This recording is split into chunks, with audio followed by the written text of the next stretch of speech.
This guy's running a fully automatic buff, like he's built for non-stop domination. Out comes a rare gift. One single person on the whole planet can wield it. He erases your back pain in an instant, without you even lifting a finger. He can pump you full of power, as long as you stay by his side. Anyone who dares come for him with hostile intentions, they can be beaten in a blink. Even if he's just standing there doing nothing at all, you still feel the tension. The moment it kicks off, the hero Aries steps into the spotlight. The only one in this whole world who can take down the Demon King, so we're firing our boy. He thanked Aries for looking out for him, and sent him off with a wish for good luck. Still, he can't shake the worry. What if he can't handle life without his fully automated buff? The very next day, Sladmeisty hauled himself out of bed, yawning hard. Because last night the hero's party kicked him out, and an old friend of his had insisted he join in the first place. So he decided the least he could do was jump in and help them out. But nope, things have totally changed now. Now he's broke, stuck in the worst spot, with no money to get home. Without a home, and without food to survive. He sat on the bed, shoulders heavy, staring at his loot like it vanished. Did they take it because he was useless and there was nothing he could have done? Guess I'll call it a donation to the hero. And they got to work, because Slat stormed into the Adventurers Guild. They do it all, scour herbs and gather supplies, smash monsters to pieces and stand guard over caravans. An absolute jack-of-all-trades crew. He spun toward the side the moment he clocked an old lady, struggling to haul her heavy shopping bag. He snatched the bag and yanked her up with his hand. While the old lady was still griping about how her back had been killing her, a sudden jolt of electricity slammed through her. Then boom, pain vanished like magic, and her whole body suddenly felt way lighter. Slad's fully automated buff had to kick in right after he helped that old lady. Suddenly her strength surged, her body moved smoother, and even the muscles that hold her together started compensating for her fragile bones. True to its name, his power fires on full auto. He can't stop it or steer it whenever he wants. But whenever he spots people he wants to save, it kicks into action fast. The moment it hit him, he couldn't stop remembering his old comrades from the hero's party. But he snapped his head side to side, cutting off those thoughts before they could drag him down. Then he downplayed his own skill and told himself the hero's party would be just fine without him. When it was over, the old lady thanked him for dropping her off at her place. Slad was over the moon to help anyone in trouble. Right. The catch is his fully automated buff can't be used on himself, but he can absolutely fire it up for everyone else. He's dead set on helping anyone he can, even if he can't swing the world-saving power. So when the old lady offers him sweets, he can't help but take them. States Slad refused at first, but the old lady wouldn't back down.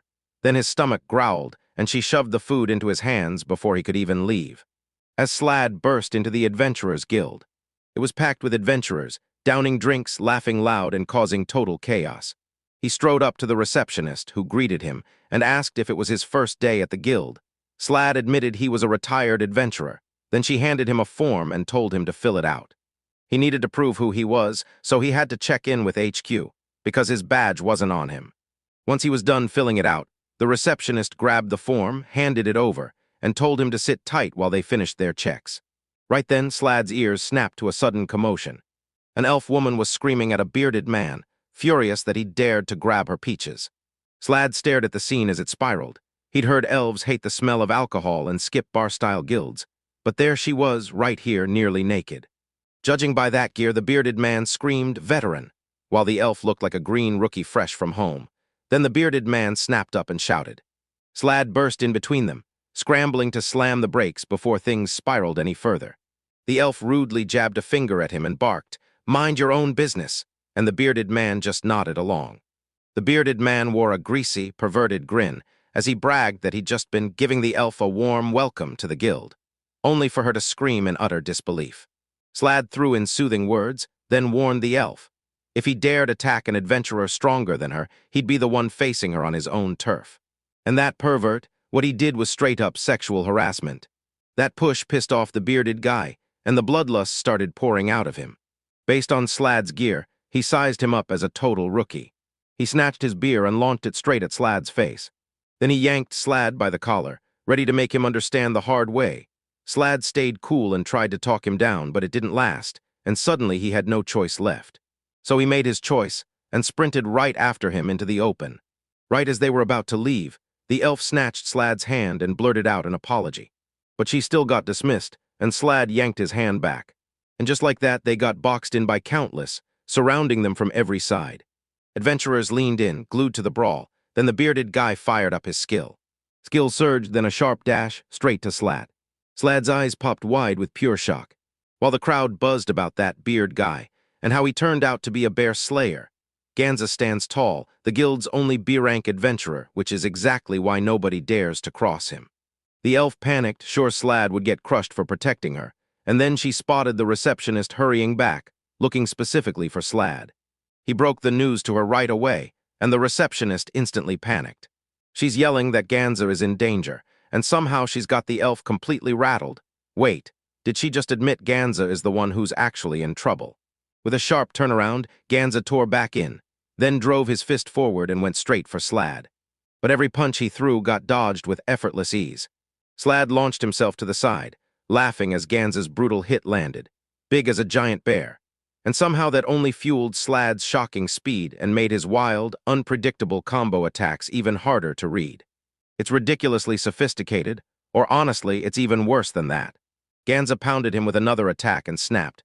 So what, you're really a rookie because you're moving way too fast. Slad didn't even flinch. He swore he wasn't fast, he just moved so slowly that everyone else felt like they were standing still. After Ganza tore loose with a brutal strike, he staggered, then crashed down hard to his knees. He couldn't believe it, just this alone had him gasping for breath. That whole mess left the nearby adventurers stunned, and they burst into hushed whispers about Ganza. Slad begged him to stop, terrified he'd crush a promising adventurer like himself, and even asked if his armor felt too heavy. Yet Ganza heard it as a challenge, and he swung his fist again. Suddenly his fist went limp, and it slammed into the ground. He froze in place, then snapped at Slad, yelling that magic had been used on him. Slad swore he was just standing there, but Ganza's hate snapped his fate. His own skills instantly labeled him an enemy and started zapping him with a fully automated debuff, draining his strength fast. Ganza wouldn't hear it, because he'd never even heard of a skill like that. Yeah, because that skill wasn't just good, it was one of a kind. Rare skills can't just be grabbed on demand, and unique skills are even harder. But this one, it's different. Every recipient is a hero, the kind history remembers, and only one person in the entire world holds this talent. A God-given gift granted just once in a lifetime. If that was true, Ganza figured it had to be an insane talent. Yet. But he couldn't shake one question. Why was Slad showing him his skills? Anybody who's jealous would just try to kill him, and then the whole world would come hunting. Secret organizations and collectors ready to grab him and use him. They say the adventurers, unique skills are the most guarded secrets of all. Slad wanted Ganza alive, so he demanded that he throw in the towel and surrender. Ganza was getting ready to protest when Slad snapped in, shutting him down and telling him to stop stuffing himself. If he refuses to admit defeat, his bones will start to crumble from the inside, one painful piece at a time. Until his muscle strength collapses, his body gives out and his organs rupture.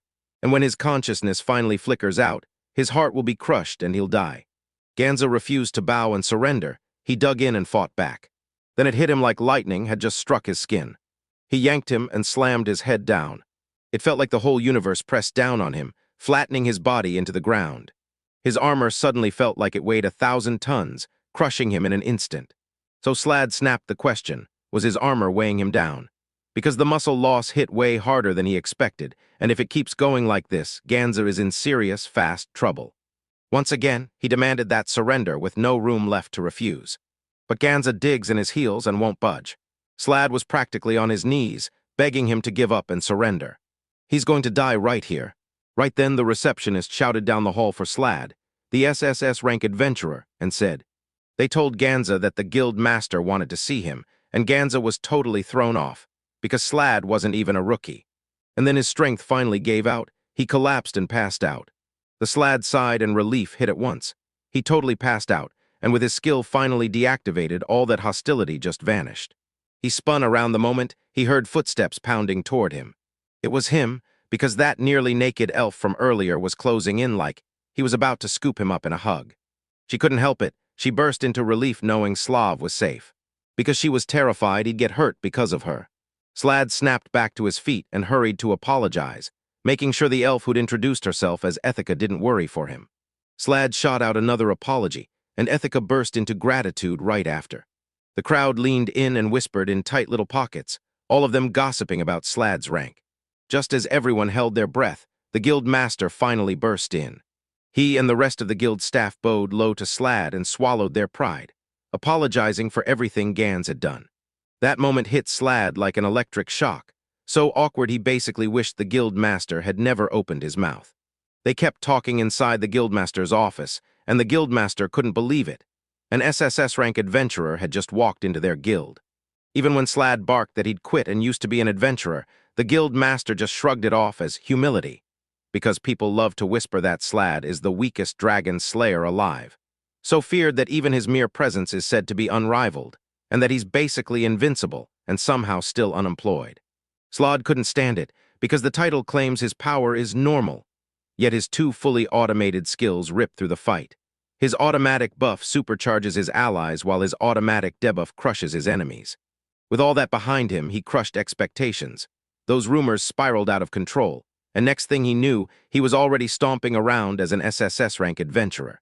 The guild master huddled with their guild and asked around, and Slad immediately got flustered, scratching the back of his head like he'd been caught off guard. Because just like he said before, he was broke, and he needed to pull in cash by taking on quests. The guild master let out a sharp laugh, fully convinced he was just pulling your leg. If he'd cracked the SSS rank, he'd be swimming in wealth, stacked with status, and drowning in fame. But somehow Slad had zero money because he had no income at all. Honestly, that's painfully relatable. The guild master burst out laughing again, but here's the deal. If you've got an S-rank badge or higher, you eat and sleep at the guild for free, and Slad didn't have a clue. Took the guild master's advice, and still couldn't stop himself from. But he welled up when he saw that fancy, glorious hotel, and for the first time he was actually grateful for his SSS rank. While behind him, Ethica peeked out from behind a tree, and Slad snapped his head back, and bam, he got hit again before he even realized what was happening. Right after he split, two women snapped into action and went hunting for Slad. The one they'd been told had vanished alone. The hero's party grips the fate of the whole world in their hands. Was one wrong step away from collapsing. The two women burst out, gasping for breath. It was the hero's party, Raori the witch and Saint Diga, ready to throw down. Diga, convinced Slad had ditched them, clutched her fist and vowed to punch him at least once for bailing on his duties as a hero, while Raori insisted Slad wasn't the kind of guy who would pull a stunt like that.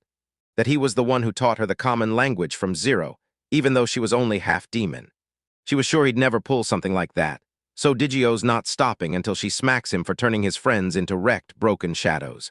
And up at the building's window, Aries, the hero's hero, watched their terrifying retreat unfold. Meanwhile, Slad and Ethica ducked into the town's antique shop, a cramped junk den packed with all kinds of treasures and junk. He yanked out a book titled A Heroic Tale of All Races, smiling like he already knew. Every story was supposed to reveal what each race is like. Dwarves are stubborn, yet strong and razor-dexterous, while elves barely show their emotions at all. You'd feel it the second you showed up, cold, judgmental, and way too ready to shut outsiders out. Except for the ethical part, it sure looks that way. She barreled towards Slad, crashed into him, and then blurted out an apology like her life depended on it, because she was nothing like the Elle the pictures had promised. Bells rang. Right then, a full hour ago, Slad marched up to the guildmaster and declared he wanted to grab an ice slime from the old Corona ice cave. The guildmaster talked him out of it, saying, "Skip the cave for now. You can grab that ice slime candy anytime as long as you've got the money," turning the reward into something he could chase later. So he pushed for taking down the Elzer dragon in the western country, instead of doing something that easy. The tube snapped and argued back and forth, like it couldn't decide what it wanted to say. They kept going until Ethica finally unveiled a quest they could actually take on. Problem was, at her rank she can't do many missions solo, so he has to jump in and help her on this one. A goblin-slaying quest that'll turn your stomach and your courage up to max. The guild master cleared his throat, then mumbled that the adventure would get stronger if it was trained the right way, because that upgrade would boost the economy. So yeah, he was praying an SSS rank monster like Slad could mentor Ethica, and turn that green novice into a real, successful adventurer. So Slad ended up at this spot to grab the bare essentials for his adventure. Only problem, he had zero money, so it was all second-hand. Ethica shot to his feet and flashed the dagger he'd been hunting, then she demanded to know what it was for. Just as Slab was about to answer, the door ripped open. Right then, the manager stepped in. He told them to keep watch while he was gone, but somehow it all spiraled into chaos, And then he came back yelling, threatening them to clean it up fast or pay for every single mess. Back to the guild. He stormed in, and the receptionist hurried to pour the guildmaster. She clutched a cup of coffee, peppered him with questions about the goblin-slaying quest, and she couldn't wrap her head around it. A master as stubborn as him didn't just step back so calmly. That was totally not like him. The guild master shrugged and told him it was just a plain old goblin hunt. Like what? 2 veteran parties picked up that quest yesterday and still haven't come back.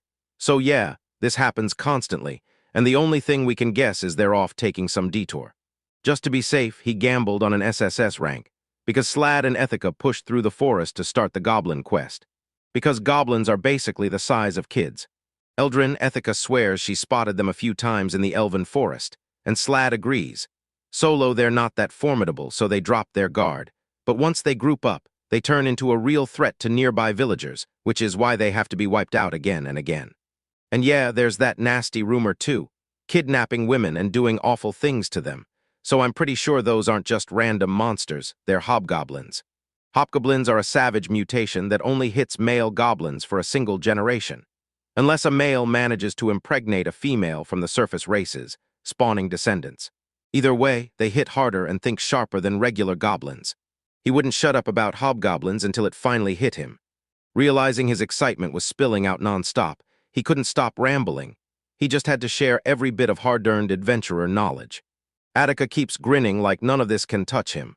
She lit up seeing Slad actually having fun, because she'd been terrified he'd been forced to team up with her. She was the only one she could even think to ask to party after all, even though Slad swore it usually went the other way, since elves weren't exactly friendly to strangers. But Ethica wasn't like that. They slammed the brakes the second Ethica spotted the goblins' footprints. They chased it down and bam, found the goblins burrowed underground. While Slad fretted over how to take down the goblin guards, Ethica unleashed her skills and absolutely dazzled. And he summoned a wind spirit, calling it to his side. Ethica was a spirit user. No, a spirit priestess. And she had a rare gift. The more skin she showed, the stronger her bond with spirits became, so yeah, she dressed almost scandalously, and Slad couldn't stop blabbing about how she was basically naked, even convinced it meant she had some kind of exhibitionism fetish. He flinched the second he saw Ethica's pout with that red-hot face, because when she caught him staring at her body, rage hit her hard. With the joking out of the way, Slad leaned in and asked if she was really planning to borrow Sylph's power to shoot a goblin clear from that distance. So when she said yes, he immediately pushed the idea. Fire 3 arrows, snag 3 goblins in one shot. But she'd never done something like that, so Slade flashed a thumbs up, then basically urged her to trust him. Him right before he triggered his skill. An automatic buff kicks in, no manual control. At that moment, Slad spun around, sweat flying as he stammered. What do you mean cheating? Me and Ethica aren't even dating, and the chapters only go up to 25, so please. Then he sighed, thanks for watching, guys. I hope you love this manga, have a great day. And they landed every single strike cleanly, cutting down the goblins. Even she was left stunned by the insane power, and she thought it all happened because of Sylph's power. Slad didn't even try to correct her. As they were busy talking, a goblin lurking behind them lunged in for the attack, but Slad shoved the blade deeper, turning the pain up with every brutal inch. Ethica couldn't shake the fear she'd missed something big. Slad missed. Nah, she didn't buy it for a second because with the fully automated buff blazing, there was 0 chance her target got away. Vlad drew his dagger and drove it into the goblin again and again. Ethica, trembling with fear, blurted out, "What are you doing?" Slad only snatched the reward parts, because monster scraps can be turned into materials, and every goblin kill pays out 50 gold. Plus it's the guild's way of checking proof that they really wiped out those monsters. He spun to Ethica and barked that adventurers are noble heroes. They're professionals, chasing their own stake for cash, clout, curiosity, and survival, no matter the cost. Ethica was far too kind for her own good. Her gut-level pity for monsters even twisted her arrows off a killing line meant for mortals. He's got no fancy tricks to teach her and no big title to flash. But the one thing he can give her is the hard truth on how to survive out there as an adventurer. He shoved the dagger into her hands and told her, think the same way too. It's brutal, but she has only 2 choices. Swallow this truth or turn around and head back to her hometown. A hobgoblin suddenly sprinted straight at them, cutting their moment short. It was absolutely massive. So massive it wouldn't even glance their way, and Slad couldn't stop wondering what kind of terror could make it look away. His fully automated debuff only snaps on when it's actually fighting them, but at this pace, Bam, he'll have them blown away before they can even react. Just then Ethic's warning shrieked like thunder. She sprang up, yanked her bow in place, and fired the moment. With Sylph's power blasting through her arrows tore through the hobgoblin's chest, and it crumpled to the ground. Slad didn't freeze at her power. He froze at her words, because she straight up warned him not to touch her family, like she'd already decided Slad was the enemy in her eyes. Ethica snapped in shock, then shot back fast. Wait, I didn't mean it that way. Ever since he risked his life to save her, they've been family in all but name, and her selfish urge to protect everyone who matters to her has her second-guessing herself. Is she a bad adventurer because of it? Slad suddenly remembered the past, lying on a bed and listening as they warned that elves almost always struggle to get along with people from other races. But the second they recognize someone and shout, "That's my family," they lock in a bond so strong they'll treasure it for the rest of their lives. The loudest elves are a tight crew, brutal to outsiders, and yeah, that paints them as monsters. But deep down, elves are from a gentler race, way more innocent and compassionate than anyone ever expects. Ethica threw her prayers after the hobgoblin that just got killed, and Slad instantly started to worry about her. She just smiled anyway, already plotting how to use those goblin parts to help even more people who needed it. Ethica was genuinely kind, and Slad couldn't stop himself from wanting to stay right beside her, watching her grow up like it mattered more than anything. He stretched out his hand, grinning like he couldn't wait to team up with her again. Then she snatched his hand, wrapped him up in a tight hug, and held on like she meant it. Just when the hero's party finally had everyone back, one member snapped and tried to walk out, yet Aries lunged in to stop her. She squeezes her own guilt, blaming herself for walking away from the role of saving the world, to force the save. A burst of light, and there she was, the girl popping up behind Aries like it happened in a blink. Unlike the saint from whom it came, she didn't care one bit about the world's fate. She joined the hero's party to hunt dungeon treasures, and most of all, she figured battling would be easy. But now, it was clear that wasn't true anymore. Still, as long as Slad, the baggage carrier Aries had brought along, was standing there, everything ran smooth, and Aries squeezed his fist hard. The guy swung his fist at her, rage blazing, but she dodged it so smoothly that Aries lost his footing and crashed to the floor. He insisted it didn't matter if they showed up or not, because they never fought in the first place. She smirked, waved him off, and swore he'd get it soon enough. Without Slad's skill, he's left completely helpless. He screamed and hurled curses as the girl strolled away, fully satisfied. She stomped through the streets, seething over how everyone hates Slad. And get this, he had a gift too. So he'd finally understand just how terrifying the power of hatred really is. Now we're diving into a flashback to Aries, that scum hero, right after his coming-of-age ceremony when his skills were finally measured and appraised. When the skill hero's true potential finally erupted, he didn't just grow up. At 15, he became the only one who could stop the Demon King, the world's savior. He didn't care about the world at all. He just loved watching the mobs bow their heads and fall right into line, like he owned their silence. But honestly, he's the one who needs saving, not the world. Before he ever set his sights on the Demon King, he pulled the king aside and demanded one thing: assemble the ultimate all-female party he'd always dreamed of. But the king snatched up Slad as a footman, pitching him as useful the very moment he arrived. So come on, these mobs should either worship his amazing genes, praise him to the skies, or clap for him like they've been trained, because in the end they're meant to be his obedient pawns. But Slad just kept blocking the path. He figured that once Slad was gone, the other women would finally see what a catch he was. Yeah, sure, his charm. What I'm seeing is a straight-up mental disorder, but fine, let's keep going. Slad was just a pathetic baggage carrier, so why in the world did everything start going horribly wrong? He was meant to be the hero of this whole world, at least, that's what everyone kept insisting. If Raori and Diga decide to bail too, he's going to make them moan the right way before they can even leave. Back to our boy, he and the others stepped into the cave hunting for more goblins, but no matter whether they went right or left, they came up empty. It was nothing but rock, dirt, and sand, and Ethica was already fuming, wondering how much longer this cave could drag on. Slad didn't even notice her the first time, so she snapped his name again.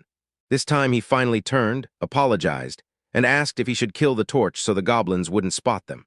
Ethica didn't argue, she was fine with it, but worry still gnawed at her as she thought, can he actually see in the dark?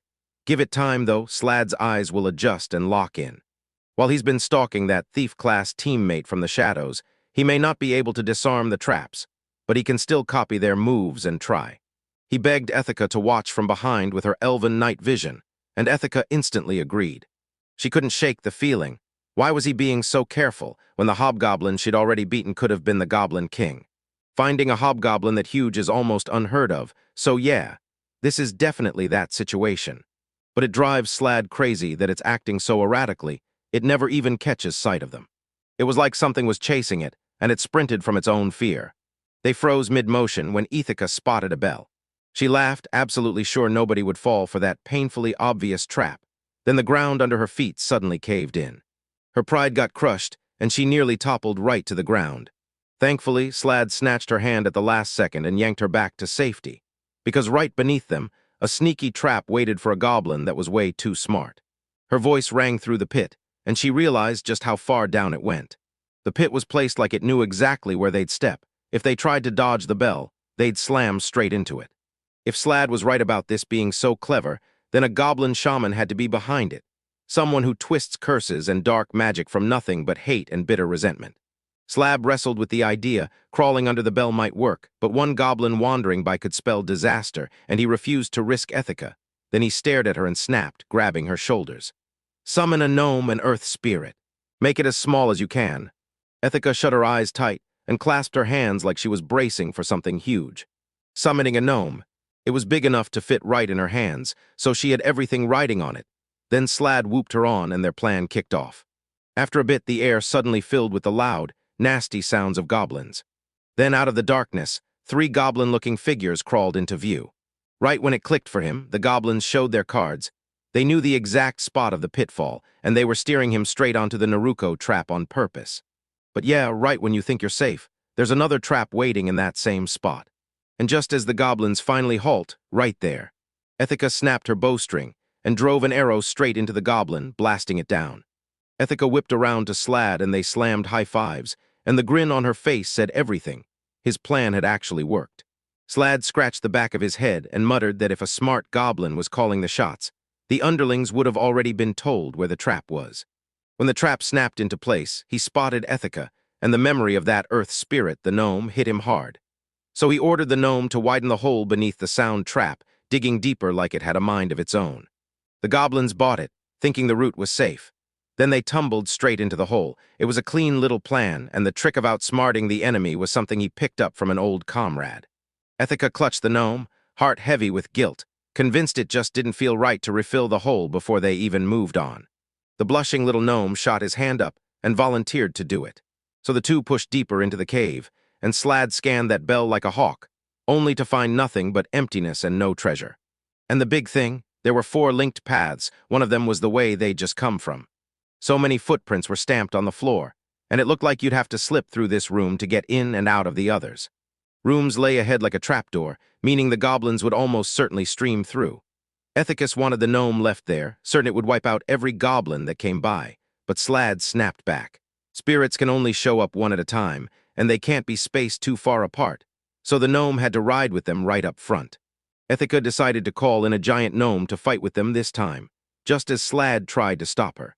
But I was already too late. She'd summoned a massive gnome. It sat right at home base like a mountain, blocking the whole passage, and now they were stuck waiting out its cooldown. Ethica threw an apology at Slad, insisting she never meant to blow it up that huge, but somehow it all smelled like Slad's own doing. His fully automated buff worked, sure, but it had cracks. The teammate it targeted might not even realize they were stronger. They could swear their faster reaction time was just the enemy moving slower, or feel nothing at all from the power she'd handed them. That's why Slad had pushed for the smallest size earlier. That goblin that slipped past was shaking in fear of the gigantic gnome, and then it shot down in a blink, like lightning tearing through the dark. Yeah, that honestly checked out. Slad snapped into a new plan. If that boss room was up ahead, they'd set a nasty ambush the second they could. So he slammed dirt down across the path to stop them cold. They'd set the gnome to block every pad except the one they planned to use, so they wouldn't get boxed in. And if a brutal enemy forced their hand, they could drop a pitfall right there to buy their escape. They nodded in sync and launched right into the operation. Slad couldn't figure out why. Somewhere along the way, adventures stopped feeling fun to him. While he trailed the hero party, they kept snapping at him non-stop. And once he hung up adventuring, folks only came around to bargain for his skills. Ethica leaned in, squinting at him hard because he looked like he was slipping out of reality. This is exactly what adventuring is meant to feel like. pure, electric, and impossible to forget. They pushed deeper down the trail, with skeletons crawling all around them. Now Slad felt totally sure they'd track down a shaman ahead, because they were all about these kinds of rituals. Ethica froze when she met a skull up close, staring at it like, is this really a human skeleton? Suddenly, someone hurled a flaming hobgoblin over their heads, and you could feel the ranks tearing apart behind them. Slad felt the spell clinging to that hobgoblin, and it was way too brutal to be a shaman's work, so either way, the boss is close. They surged ahead and slammed forward, and heard a woman goblin perched on the throne. So this isn't some goblin shaman's little throne. No way. It's not just any monster. This is a rare goblin hag, the kind that makes your skin crawl the moment you hear about it. Goblins are tiny monsters that live in packs, and when you level up to the higher ranks, they usually split into two main types. One hobgoblin is built for brutal physical assaults, while the other shaman feeds on dark grudges to power its magic. And yeah, the weaker females get treated like slaves by the males. But in the rarest of rare moments, when a woman undergoes the exact same mutation as a shaman, the entire power hierarchy flips overnight. First off, that goblin hag. She's a rare monster species you almost never see. That oppressed woman's grudge is nothing next to a shaman's, because even those deranged hobgoblins were trying to break free from its control. Slade urged them to fall back and shout for reinforcements, but the monster was way beyond them. Then Ethica snapped her finger and pointed down. A line of captured adventurers trudged forward, wrists locked in chains, and every step screamed, "We're not free." The bones and bodies they'd seen earlier, those weren't just accidents. Someone had turned them into props for a sick, weird ritual. That was way too brutal for a beginner like Ethica to survive. And if his memory didn't lie, the goblin hag had a rare gift. So when he shouted for Ethica, Aries's words slammed back into his head right before. Aries ripped into him like a worthless pile of trash, and honestly, he wasn't even wrong. His body was just average like any normal guy, but his skills kicked in automatically for the entire party, so he'd never run into anyone weaker than him. That's why he always hung back, using items to do whatever he could, but everyone kept calling him the weakest link, just a burden hanging around like he never truly belonged. But right now, only he could rescue those adventurers, only he could help Ethica, and only he could bring down that goblin hacker. Slad ordered Ethica to stay away from the event. Charge the goblin hag no matter what, then stay locked in on it while you mow down every enemy nearby with the gnome. The instant Slad lunged ahead, two hobgoblins slammed into him and cut him off. Still, the gnome landed punches on them. So Slad slipped through without a scratch, while the gnome kept his ground against the last surviving hobgoblin. Right as he bolted forward, three goblins leaped straight at him. He tried something, but the moment he showed up, it got cut down fast. Arrows slammed in and silenced him. But he had no choice. He slammed on the brakes and stopped. When the goblin hag unleashed that burst of magic fireballs, he skidded to a stop. Then he snatched a stone and fired off a skill anyone can learn. But it still came in clutch. Then he flipped on the taunt skill. He thrust through the rocks and drove straight at the goblin hag's head. She snapped her gaze onto him, and now the whole attack is going to come crashing down on his head. A massive fireball burst over him, swallowing the ceiling in blazing heat. Ethica barreled towards Slad, yelling at him to make a break for it. But before he could get away, Slad got slammed by a blazing fireball. But somehow he came out completely unscathed. The fireball slamming into him still hit the exact trigger he needed, fully activating his skill and snapping on that automated debuff. The goblin hag stared in shock at the whole scene. Her fireball was sputtering out, losing power fast. Right now, she didn't even realize her strength had been drained, because to her, Slad still looked like an unstoppable monster. The goblin hag shrieked, and her nails stretched into sick poison claws, so brutal and raw it even made Slad yawn. The goblin lunged in with clawed rage, but Slad snapped her wrist in his grip, and the pounding force from their clash started cracking the stone pillars. In the end, the goblin hag's wrist snapped with a sickening crack, so she snatched her chance and swung her staff instead. Slad tore ahead, then yanked out his dagger and sliced into her arm before she could even react.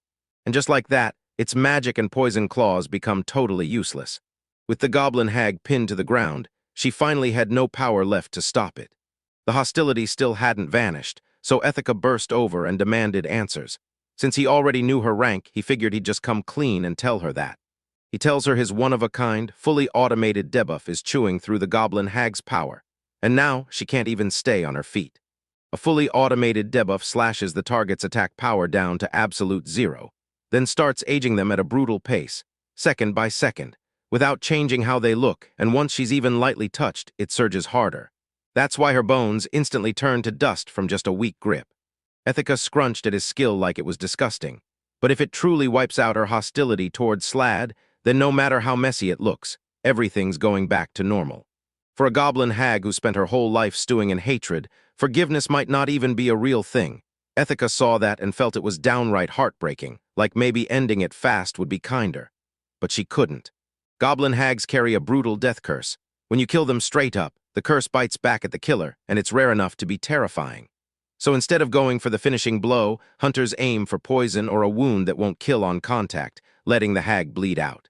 That's exactly why Slad was the perfect pick for this fight. All right, Ethica rubbed her eyes like she couldn't believe what she'd just woken up to. She couldn't shake the feeling, even though she knew she really shouldn't. It wasn't just some random creature. It was a being that only survived by drowning the world in hate, hurling curses at everyone, trapped in a heartbreakingly tragic existence. Slad stared at her tears rolling down her face, wearing a look so tangled it was almost painful. That hatred will slam the hag straight into her own grave. So yeah, if that's how it is. He prayed that if she ever got another life after this one, she'd finally snag the happiness she deserved. When it was all said and done, the captured adventurers were finally released, and they couldn't stop thanking them for saving their lives. They even bragged about skills they didn't realize they had, because of course Slad's unique talent was the taunt skill. So after a long stretch of walking, they burst through the exit, right on the edge of freedom, and the whole place felt like it was holding its breath. And they stepped into a breathtaking view that stole their breath away. Slad clamped onto Ethica's shoulder and blurted out a huge congratulation after she crushed her very first adventure. And what she said right before stepping into that cave, that the deepest ache in her heart was to guard her family and everyone she loved. Today's adventures started with strangers, but by the end, they hit her heart, and she refused to turn away, determined to protect them. So yeah, start by celebrating this. She shielded them all. The adventurers couldn't contain their joy as they finally stepped out into the world. And right then, he ordered a full-on feast at the tavern. Slad genuinely saw Ethica as a true adventurer, and as they headed back, Ethica grabbed the moment and thanked Slad for everything. She was over the moon that her very first adventure had been with him. Without him, she would have thrown in the towel for good. She bowed hard and begged him to stay in the party from now on, and Slad, who was already planning to do exactly that, nodded and agreed on the spot. Ethica burst with joy, grinning like she'd just unlocked something huge. Her bows were sharper, her spirit summoning cleaner, and now she felt like she could take on even the nastiest challenges. Still, Slad wore a worried look as he explained how her power had surged. Back at the guild, he downed one beer after another, all while hearing about a fully automated buff. How could she refuse to drink when she just learned the truth about why she fires that bow so perfectly and summons strong spirits? It was all thanks to him. Slad's hands trembled. He wanted to bite his tongue because she looked so damn happy. Happy, Ethica crumpled onto the table, eyes glassy with tears. She really thought she'd finally found a way to help him, until she realized her strength was growing because of him. Slad stood up, told her she'd been a huge help, and that she'd been recovering fast, because without his party, his own skill still wouldn't be complete. The drunk Ethica glared him down, and loudly declared she'd be staying at Slad's for the night. No way, Slad would have bet his life on never seeing this coming. But he had no choice, so he hauled her along and escorted her straight to his room. She fell head over heels the second she saw those massive bathins, and started stripping. Slad snapped his head away, grabbed her attention with a glare, and told her to stop. He was still there. Ethica kept going, clutching his underwear and insisting it was okay because it was him. Lucky him, Slad strode off like he never heard a thing, then bought the story that Ethica only came to hang out. But the thought hit him hard. What if she was underage? Still, with elves aging slower than humans, he couldn't stop wondering what would happen next. Ethica, now dressed in a robe, burst out of the bathroom and sent Slad jumping in surprise. She spun her gaze across the room, stunned. Exactly what you'd expect from an SSS rank room. She launched onto the bed, accidentally flashing her side. Then his jaw dropped so hard his mouth hit the floor because he couldn't wrap his head around the fact that he'd ended up tangled up with someone in his own party. He bolted the second he could, clutching the complimentary snacks like a perfect excuse. He dashed into the kitchen, grabbed the snacks from the upper cabinet, and came rushing back only for what happened next. Right as he turned back, Ethica was already out cold. Yeah, there was no way she wasn't wiped after that wild first run. He adjusted the blanket and caught her muttering in her sleep, whispering to him how insanely fun it all was. Slade nodded along, and yeah, this was gonna be a blast. He couldn't remember the last time adventuring felt this damn good, until his reunion with his old friends, where it all turned into a mess of folks chasing his skills, and somehow he ended up hauling everything as a pack mule inside the hero's party. Back on the old continent, everyone already knew what he could do, so there wasn't even a real adventure left for him to chase. Then he hit the new continent, and Ethica might be where it all starts. Maybe they'll get a second chance, start over from scratch as brand new adventurers. He'll shelve the big dreams for now. First he'll save every coin, then think it through properly. And as he does, he turns his head and watches Ethica sleeping peacefully on the bed. He tossed on the bed, staring at the ceiling, thinking, where am I even supposed to sleep? Because there was zero chance he was sleeping next to her. Slade stayed off to the side, stuck in a different room while an elf woman slid in close, crawling onto him and peppering him with questions as she got higher and higher.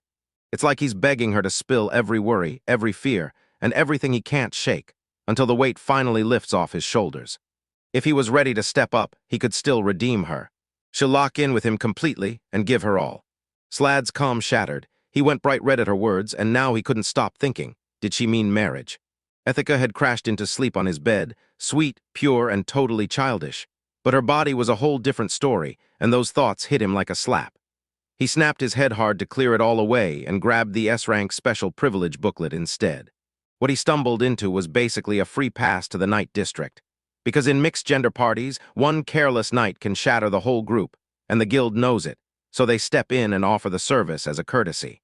On the old continent, they had a system like this, and he didn't expect it on the new one either. Right as he was spiraling in his thoughts, the elf woman from earlier pulled up beside him, and this wasn't like regular places. After the whole ordeal, the ladies there even jumped in with party-related counseling, and she brought him water like he was wiped out. Turns out he'd been talking it over with Ethica to Mitty, and Mitty realized the situation was way heavier than Slade had first thought. She got it instantly. She's an elf too. So when an elf called out a man from a different race family, Slade knew it wasn't casual at all. It was basically a marriage proposal, and it hit him like a shockwave. And that one detail that she said family instead of friend is what seals it, because Slade is sure he once read it in a book. If someone calls you family, then you've accepted them. Because to an elven woman, spotting a man from another race isn't just hard, it's nearly impossible. It shouldn't have shocked anyone. An oblivious elf gets rescued by a total stranger, and then bam, that stranger is an SSS rank adventurer. That's not coincidence. That's fate slamming the door open. She didn't care at all that she was stuck as the second wife.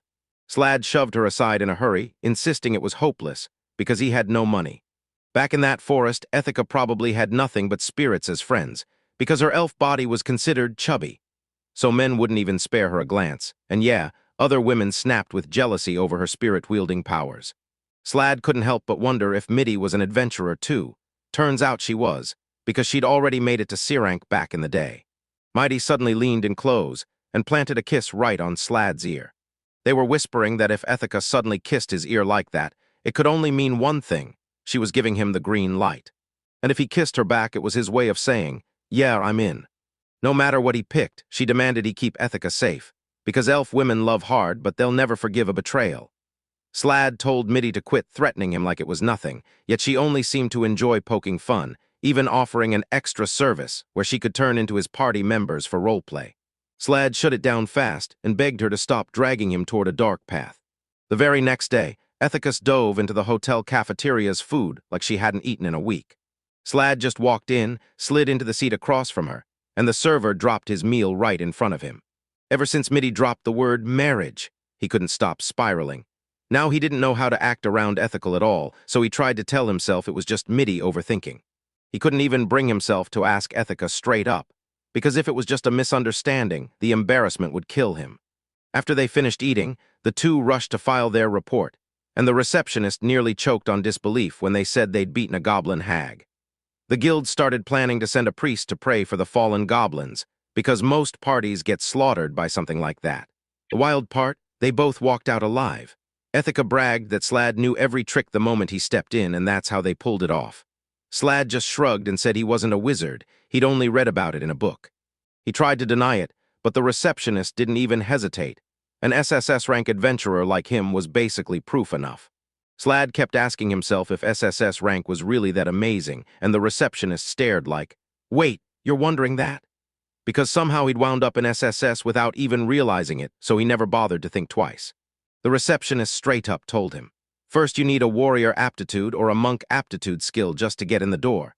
And even if you grind your heart out without at least one rare skill beyond your aptitude, you'll stay trapped at a rank. Or better yet, SRANK was built to stop people with rare skills from getting stuck and wasting their true potential. S rank is for people who have rare, mind-blowing skills, but just owning power isn't enough. You've got to prove it with insane wins like saving an entire country. S rank already screams elite, but SS rank, that's a whole other universe. And yeah, some of these legends go on to build brand new nations. For SSS rank, it wasn't just a title. It meant you'd actually stood up, saved the world, and survived the impossible. So people treated Slad like a hero who saved the world. And his power even kicks in on its own? Sure, it's not impossible, but it's still hard to swallow. The receptionist tore open a drawer, yanked out a document, and thrust it toward him, demanding he sign. Slad stared at the document, his mind racing to figure out if it was a receipt for his reward, but nope, at least that's what they claimed it was. A marriage certificate right there in her hands, and she was pushing him towards saying, "I do," because she wanted him to marry her. She watched in disbelief as Ethica's jaw hit the floor, stunned, speechless. Slad was totally baffled, until the receptionist practically begged him, swearing she'd be left in the dust and even offering him affairs just to be married in name only. Then Ethica slammed her hands on the counter. He shoved in front of SLAD, blocking the proposal right on the spot. The receptionist snapped that she should mind her business since she wasn't from there. But she was Slad's companion, so somehow she wasn't an outsider at all. The receptionist scoffed and figured Ethica was only trying to hook up with Slad, like an SSS rank was some kind of golden pass. So she acted like she had no reason at all to blame Ethica. She was wrong. This wasn't about rank or money or any of that nonsense. If Slad wanted to pick someone for himself, she'd live with it.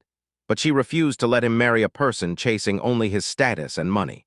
The receptionist finally let out a defeated sigh, and Slad apologized, and it was fine. She just couldn't shake the feeling that if she didn't grab this moment right now, she'd never get another chance again. Ethica whipped around and told him, "I'll be waiting for you at the entrance." Slad worried she was furious with him, and the receptionist snapped back that yeah. She was, because the big guy, the one she cared about, just got hit with a sudden marriage proposal. Then she grilled Slad about how he really felt for Ethica, and suddenly it all clicked for him. Slad burst out of the guild, shouting for Ethica as he ran. He thanked her for what she did earlier, then lit up and said it made him so happy when she told him his rank didn't matter. Ethica stood there with her arms crossed, snapping that he didn't have to thank her, because the receptionist was being absurd anyway. She even demanded whether that kind of help was normal in human cities, and Slad shot it down. She looked relieved, but the worry didn't vanish because what if more of her kind kept showing up? Out of nowhere, Slad blurted, "Ethica, will you marry me?" And pure panic detonated in his chest, like even he couldn't believe his own mouth. Since yesterday, marriage had been stuck in his head, and yeah, it was a total slip. He tried to cover it up and tell her to forget it, but Ethica shot that down. He couldn't take it back. Then, in a scramble, he asked if she knew what it meant when an elf calls the opposite sex family, and Ethica's cheeks exploded red. She thanked him for it, then told him he was basically family too. But she couldn't see a single reason for him to marry her, even when Slad insisted he really wanted to. She told him to slow down and think it through, then if he really meant it, to say it again the right way. They met just yesterday. Throwing themselves into marriage this fast would be straight-up insanity. She crumpled on the floor, face flaming, and her whole body started short-circuiting. Slad watched her, blurted it out, and burst into laughter. He found her shy act completely adorable. Ethica said he looked like some grandpa who couldn't stop doting on his granddaughter.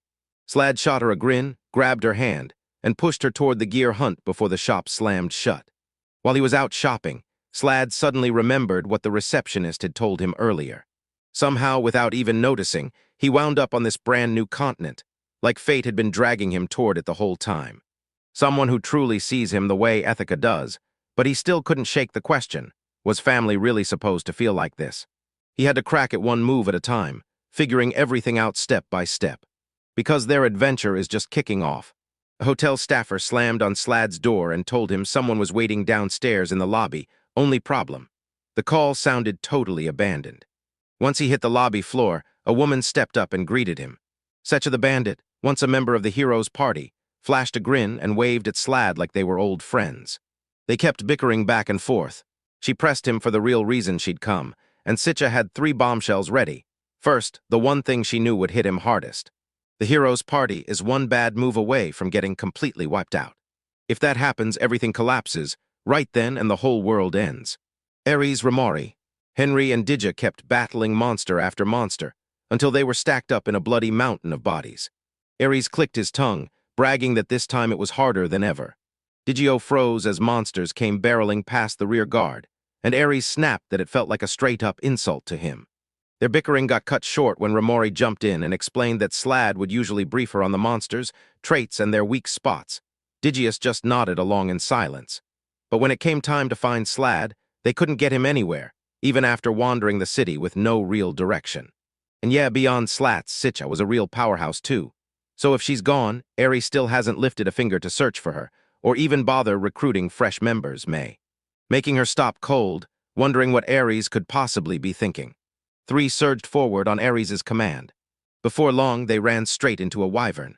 Back in the hotel, Slat stared at Siege's words like they were impossible. He pushed the conversation and demanded her reasoning, because the truth was obvious. He and that SSS-rank adventurer had just left. Slade couldn't believe it because he'd never told the party, but there's no way Sichca wouldn't have noticed. Ever since he latched onto that hero's party, she's been popping locks and wrecking traps like it's nothing. So she dug into it, line by line, and couldn't stop teasing Slad for hiding without even bothering to use a fake name. Then she digs up the second report. She stormed out of the hero's party, cutting ties on the spot. She hated leaving the other 2 behind, but she only threw her money on what she was sure she could beat, because adventures get life-threatening fast, and Sichca was already deadly in a fight. So Slad didn't believe the whole team would get wiped just because he slipped out alone. Yet Sichca's exit left a spot that matters big time, so he figured they'd patch it with guild members first, then swap them out again when everyone relocates to a larger city. Sichca was convinced Aries would slip out of the city without recruiting a single new member, so convinced she's willing to drop a 500 gold bet on it. Slad thought Aries wouldn't dare a move like that, but Sichca smirked. Because without him, Aries was the lone one planted in the front line, and she knew he'd never manage to swap out a missing member in a town with no A ranks, just a bunch of guys. But Slad still clung to the belief that Aries would pull it off. Sichca ripped into him for trusting way too fast, because if he'd shown up to Aries begging for money, she was sure he'd have gladly shoved them deeper into debt instead. Slad scratched his head and muttered that he couldn't have been tricked. He chose this with his own free will, and he's even swallowed a bunch of other people's debts, which is why he's always strapped for cash. Sichca folded her legs. She clutches her eggs like a victory trophy, and declares she nailed the bet because Aries vanished from town all on his own yesterday. You need at least 2 frontline fighters in the party, because if the rear guard can't shift, the whole line tips and collapses. And if it turns into an emergency, they won't be able to shield the rear guard, so in the worst case, they get wiped out. Slad ranted that the bet was rigged, since she already knew the answer. But the truth was, they'd both been betting on the same thing even before the results dropped. So yeah, she walked away the winner. Now she wouldn't let him off the hook, because he never once mentioned bailing on the bet.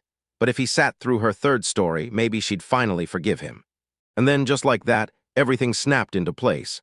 So Sichca finally joined Slad's party, and right there she walked up to Ethica, introduced herself, and made a first impression. Ethica absolutely couldn't wrap her head around it. Slad was actually in the hero's party. He tried to play it cool and claim he was just carrying luggage, but the truth was, getting an expert like Sichca on his case was a dream, because in the end, it was her who would actually profit from him. And even then, Ethica couldn't wrap her head around it, because Slad looked way too ordinary to belong in the hero's party. The 3 of them unleashed their skills at once, slams them into motion as they sprint to catch up to the hero's party, who look like they're in serious trouble. Sichca hit him with a sarcastic edge as she praised Slad for being kind to the jerk who'd kicked him out of the party. And yeah, since he was the party leader now, she had no choice but to listen. Ethica, hanging back, lunged her hand up to speak and what she'd heard about Aries. It sounded like a guy who pulls off the wildest stuff. Slad didn't quite buy it. He just smirked and said he's a little mischievous sometimes, and Sichca nearly choked on disbelief. Mischievous? That man was pure chaos. Slad brushed past her and explained that Aries wields the holy sword because he's the hero. Then Sichca cut in, eyes blazing, saying it was the other way around. The sword is using Aries, and he can't even ride a horse to save his life. Slad snapped at her, but Sichca wouldn't back down. Then she dropped the bomb. Aries is still alive. And honestly, Slad looked like he wouldn't be shocked if Aries was using the other two as decoys. After hearing about the hero, Ethica just couldn't wrap her head around how he could still stand tall as a hero after everything. Still, she nods and agrees to help the other two no matter what Aries throws at her. Battery sit there while Sichca acts like he's genuinely pissed. She pretends to give in, then finally snaps to the fairest conclusion. Right there, even while she's still standing in the hero's party. Slad felt it in her bones. There had to be a reason she blurted out the hero's party at that exact moment. Sichca spotted something, so Slad grabbed Ethica and ordered her to tell Soft to stop the wind. Once they closed the distance, they found Raori's hat lying on the ground. Chow wore a grim dark scowl and, as she muttered her prediction under her breath, Sichca bolted off like she couldn't wait a second longer. So Ethica spun towards Slad. She figured Raori had to be okay, since she wasn't there in the middle of it. But Slad shot that down hard, because if Raori was truly fine, she wouldn't have left this precious gift from her mother sitting here. Then, after a bit, Sichca finally returned, and Slad, they weren't there. No monster corpses, no footprints, nothing. Slad swears he heard a battle roaring in the distance, and he saw that hat get yanked clean off by the blast. They pushed forward anyway, and that choice totally baffled Ethica. She snapped, demanding how they could still look so calm when one of their friends might have been killed, and Slad only offered a shaky apology, while Sichca broke it down, saying they act like that because they finally understood exactly what their roles were. She's about to find out fast if she keeps playing the adventurer. They finally opened up about what their roles meant and what they were really supposed to do. Slad had goals, sure, but right now there wasn't much he could do about it, because Sichca had found the clue from a killer vantage point, and all Slad could do was stay locked on the situation. Ethica finally showed up, swallowed her pride, and apologized for what she'd done earlier. Slad waved it off and told her it was fine, even though his nerves were still fraying. Still, Sichca's advice hit the right spot and helped him breathe again. She usually hits everyone with a provocative edge, but when emotions are off limits, her voice suddenly turns calm, and somehow the entire party follows, floating there like the air itself got lighter. Memories hit Ethica like a punch, and she told Slad that once they spotted Raori's hat, everything would click. But then she overheard Sichca spitting out a prediction, while the others stayed totally clueless that Sichca was lurking right behind the tree. Slad pressed her for details, and Ethica told him straight up. She wasn't accusing Ethica of anything, she just couldn't forget that freezing stare she had on her face back then. Sichca, hanging on every word, slipped behind the tree and kept perfectly silent. Her eyes snapped wide when Slad praised her as a good person. Sure, she craves money like every thief, but beneath all that cold, cynical grit, she still slips the cash she earns straight into the pockets of the sick and injured. Injured, she still wears that cold look sometimes, but it never lands on anyone else, so he didn't have to worry until Sichca finally spoke for herself. That's how it's always been, and that's why it's never changed because they knew Sichca's future choice was one they'd never regret. And right then, Sichca was blushing so hard it was almost impossible to hide. She couldn't take his kindness one more second, so she snapped into the open, revealed herself, and told them they had to leave, because she'd spotted a trail. Ethica said Sichca and Slad were good friends, and Sichca shot it down fast. Then seeing that red-hot blush on her face, Slad figured she'd overheard the whole thing. Out, they pushed deeper down the path, and Sichca finally came to a conclusion. Raori was alive and untouched. No grave, no sign of burial anywhere near that spot. Slad nodded like, come on. If a saint had been there, there was no way she wouldn't have gotten a real burial, and if she didn't, then she must have been out cold, because she'd never have walked off and left her hat behind. Ethica's gut told her this was bad, even with just a little blood on the scene. Yet Sichca shot back that she'd still pull off a healing spell as long as she stayed alive. Then she jabbed at the marks on the ground, like they were the key to everything. It's Diga's rare, no second strike skill, one-shot kills, no second chance. 50 years back, Demon King Ashungal burst onto the scene. Alone, the only one of his kind, and he forged a sanctuary where every monster could finally breathe. His rule over the demon kin unleashed chaos. Monsters snapped, rampaged, and tore into the species above ground with full-blown wars. Then he blanketed the world in foul miasma and unleashed a terrifying curse. That turns lifeless corpses into the undead. If a corpse sits alone, it can crawl back as undead, so the clergy, priests, and the like get sent in fast to perform mourning rites, and that should have been Saintess Diga leading them. But there's not a trace of any cairn anywhere, which means Raori is still alive. Those tracks on the ground gave her the opening. She unleashed her one-shot, one-kill skill. It lets her slam her bare hands straight into one of her opponent's weak spots and drop them instantly for good. Ethica lit up, convinced Diga had to be the strongest since she pulled off a move like that. Slad snapped back. Diga belongs to the clergy, not the fighters, so she couldn't step into the front line. Even if her skills are deadly, she doesn't have any real fighting ability to back it up. So if she'd been alone, there'd be no way she could even land a hit on that monster.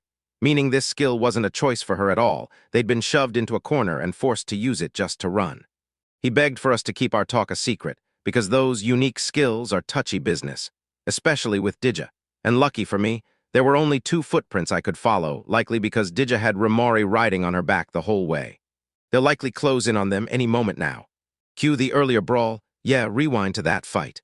Aries took a brutal hit from the wyvern's attack. He got smashed by the wyvern's tail, flew backward, and bloodied Aries clenched his teeth so hard it looked like he might crack them. He couldn't stop wondering if this wyvern was something rare, because it was way stronger than the one they fought last time, like the difference was night and day. He winced, clapped a hand over his mouth, and Diga wasted no time, snapping the poison cure into place for him right then.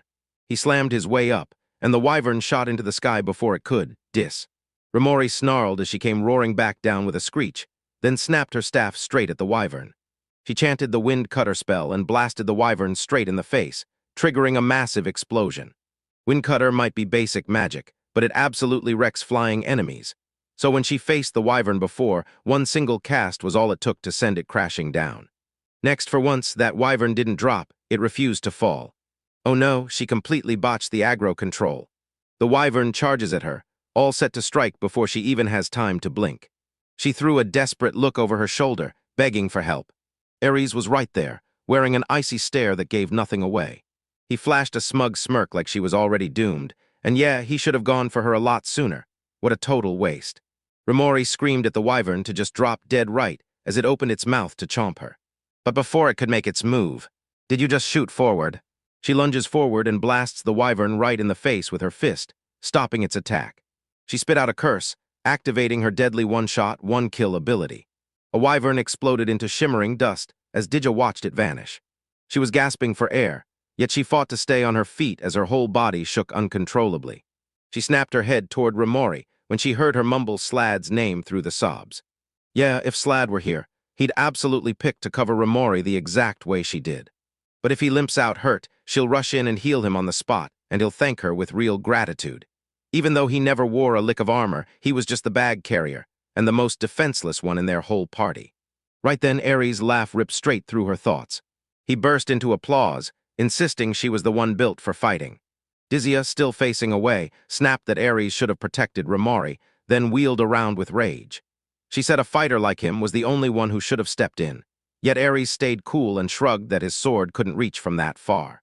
Diga shot back that a hero like him should have been able to pull off the wind cutter.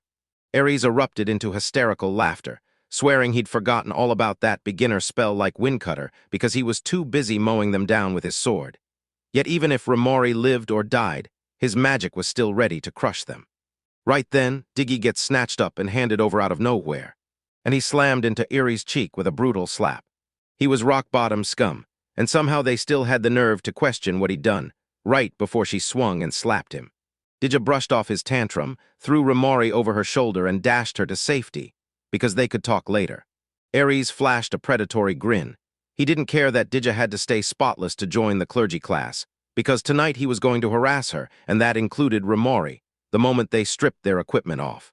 He could have tossed them straight to the monsters to shut them up after he was finished, and Slad wasn't there to block him either. Aries gives off Major Demon King air energy, not hero vibes.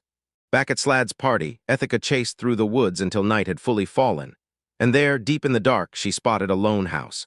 They screeched to a halt right outside the with Sichca still reeling, she can't even wrap her head around how Ethica found it before her.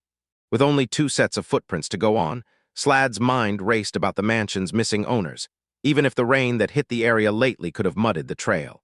Ethica shot them a look and asked, "So you're really walking into that mansion?" Then she pressed again, something wrong. She told him she had a terrible gut feeling, because the spirits were way too quiet, like something was lurking. When he heard her worry, Slad snapped to Sichca and ordered him to scout the entrance.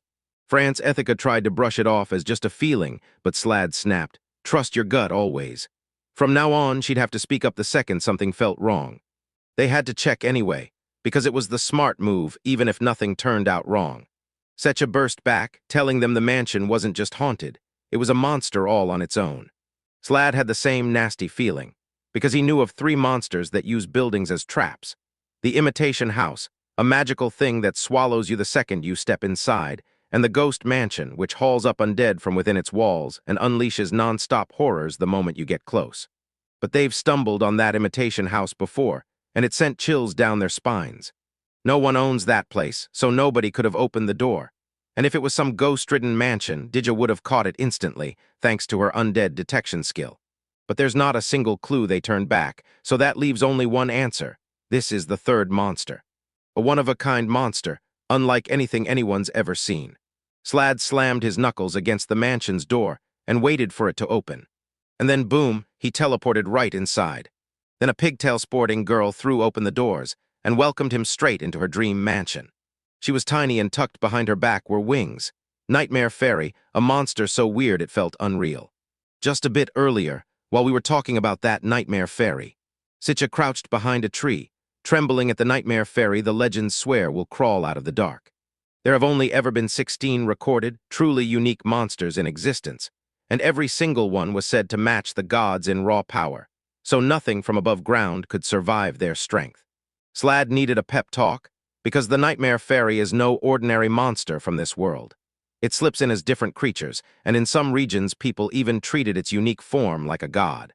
The mansion isn't the real thing, it's just a clone projection, like a fake echo of the original. Sichca stayed crouched behind the tree, boots trembling, and when she put her hand on the door during her check, she swore she heard a heartbeat thumping back, so Slade figured she'd be fine. But when Sichca heard the word probably, panic flared in her chest. Slad shot back that there shouldn't be a problem if she touched it, because it was a monster with no ill will. Sichca finally snapped out of it the moment someone mentioned a friendly monster.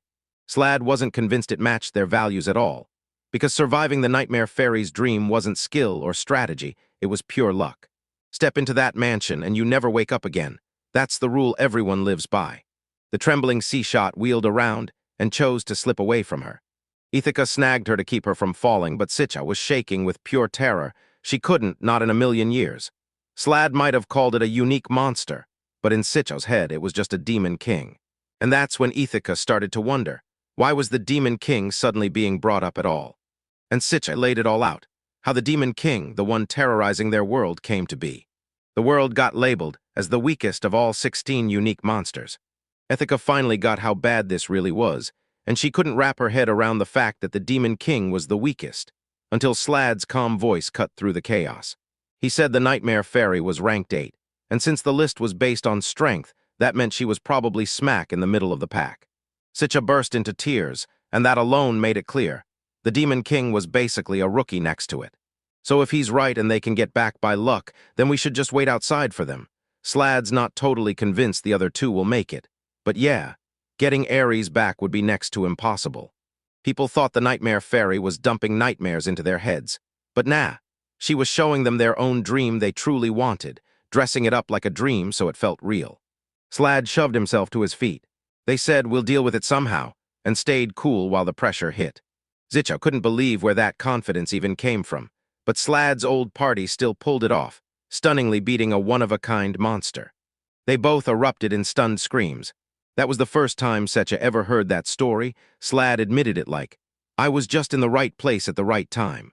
And because of it, he blew up and became famous in the old continent. Now they finally get why Slad was an SSS rank, at least.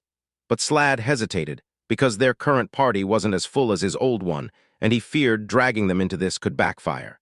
So he pushed forward to find the Nightmare Fairy, and begged for a chance to convince it to bring everyone back safe. Sichca snapped to attention and volunteered to stay behind, handle the mess, and clean up the aftermath, while Ethica looked ready to slip out with Slad. But he stopped her, because if he failed, she and Sichca would have to rush to the Empire and tell them the hero got trapped by a Nightmare Fairy. Ethica apologized because the very one time he finally needed her, she couldn't help at all. Slad snapped at her, telling her not to think like that because without her they could have been stuck in their own dreams forever, no clue it was even happening, just like Sichca said before. Each of them has a specific role in the part they play. She's showing up to the party, and night after night, she's been nailing the role that's all hers. That's why, from this moment onward, it was his job to carry the torch. Slad slammed the door 3 times, then yelled. Suddenly he got ripped through space, and now he's staring down the nightmare fairy face to face. The fairy darted around him, buzzing with excitement, and she couldn't stop praising him. Because most people who step into that mansion usually just blank out and disappear in their own minds. It's because he never planned to get swallowed up by that dream. Even if that was true, she still couldn't believe it. His very first wish was to talk to her. She had to give him the absolute best care, so she snapped her fingers. Boom, table after table of every kind of cuisine materialized out of nowhere. They were right up in front of Slad.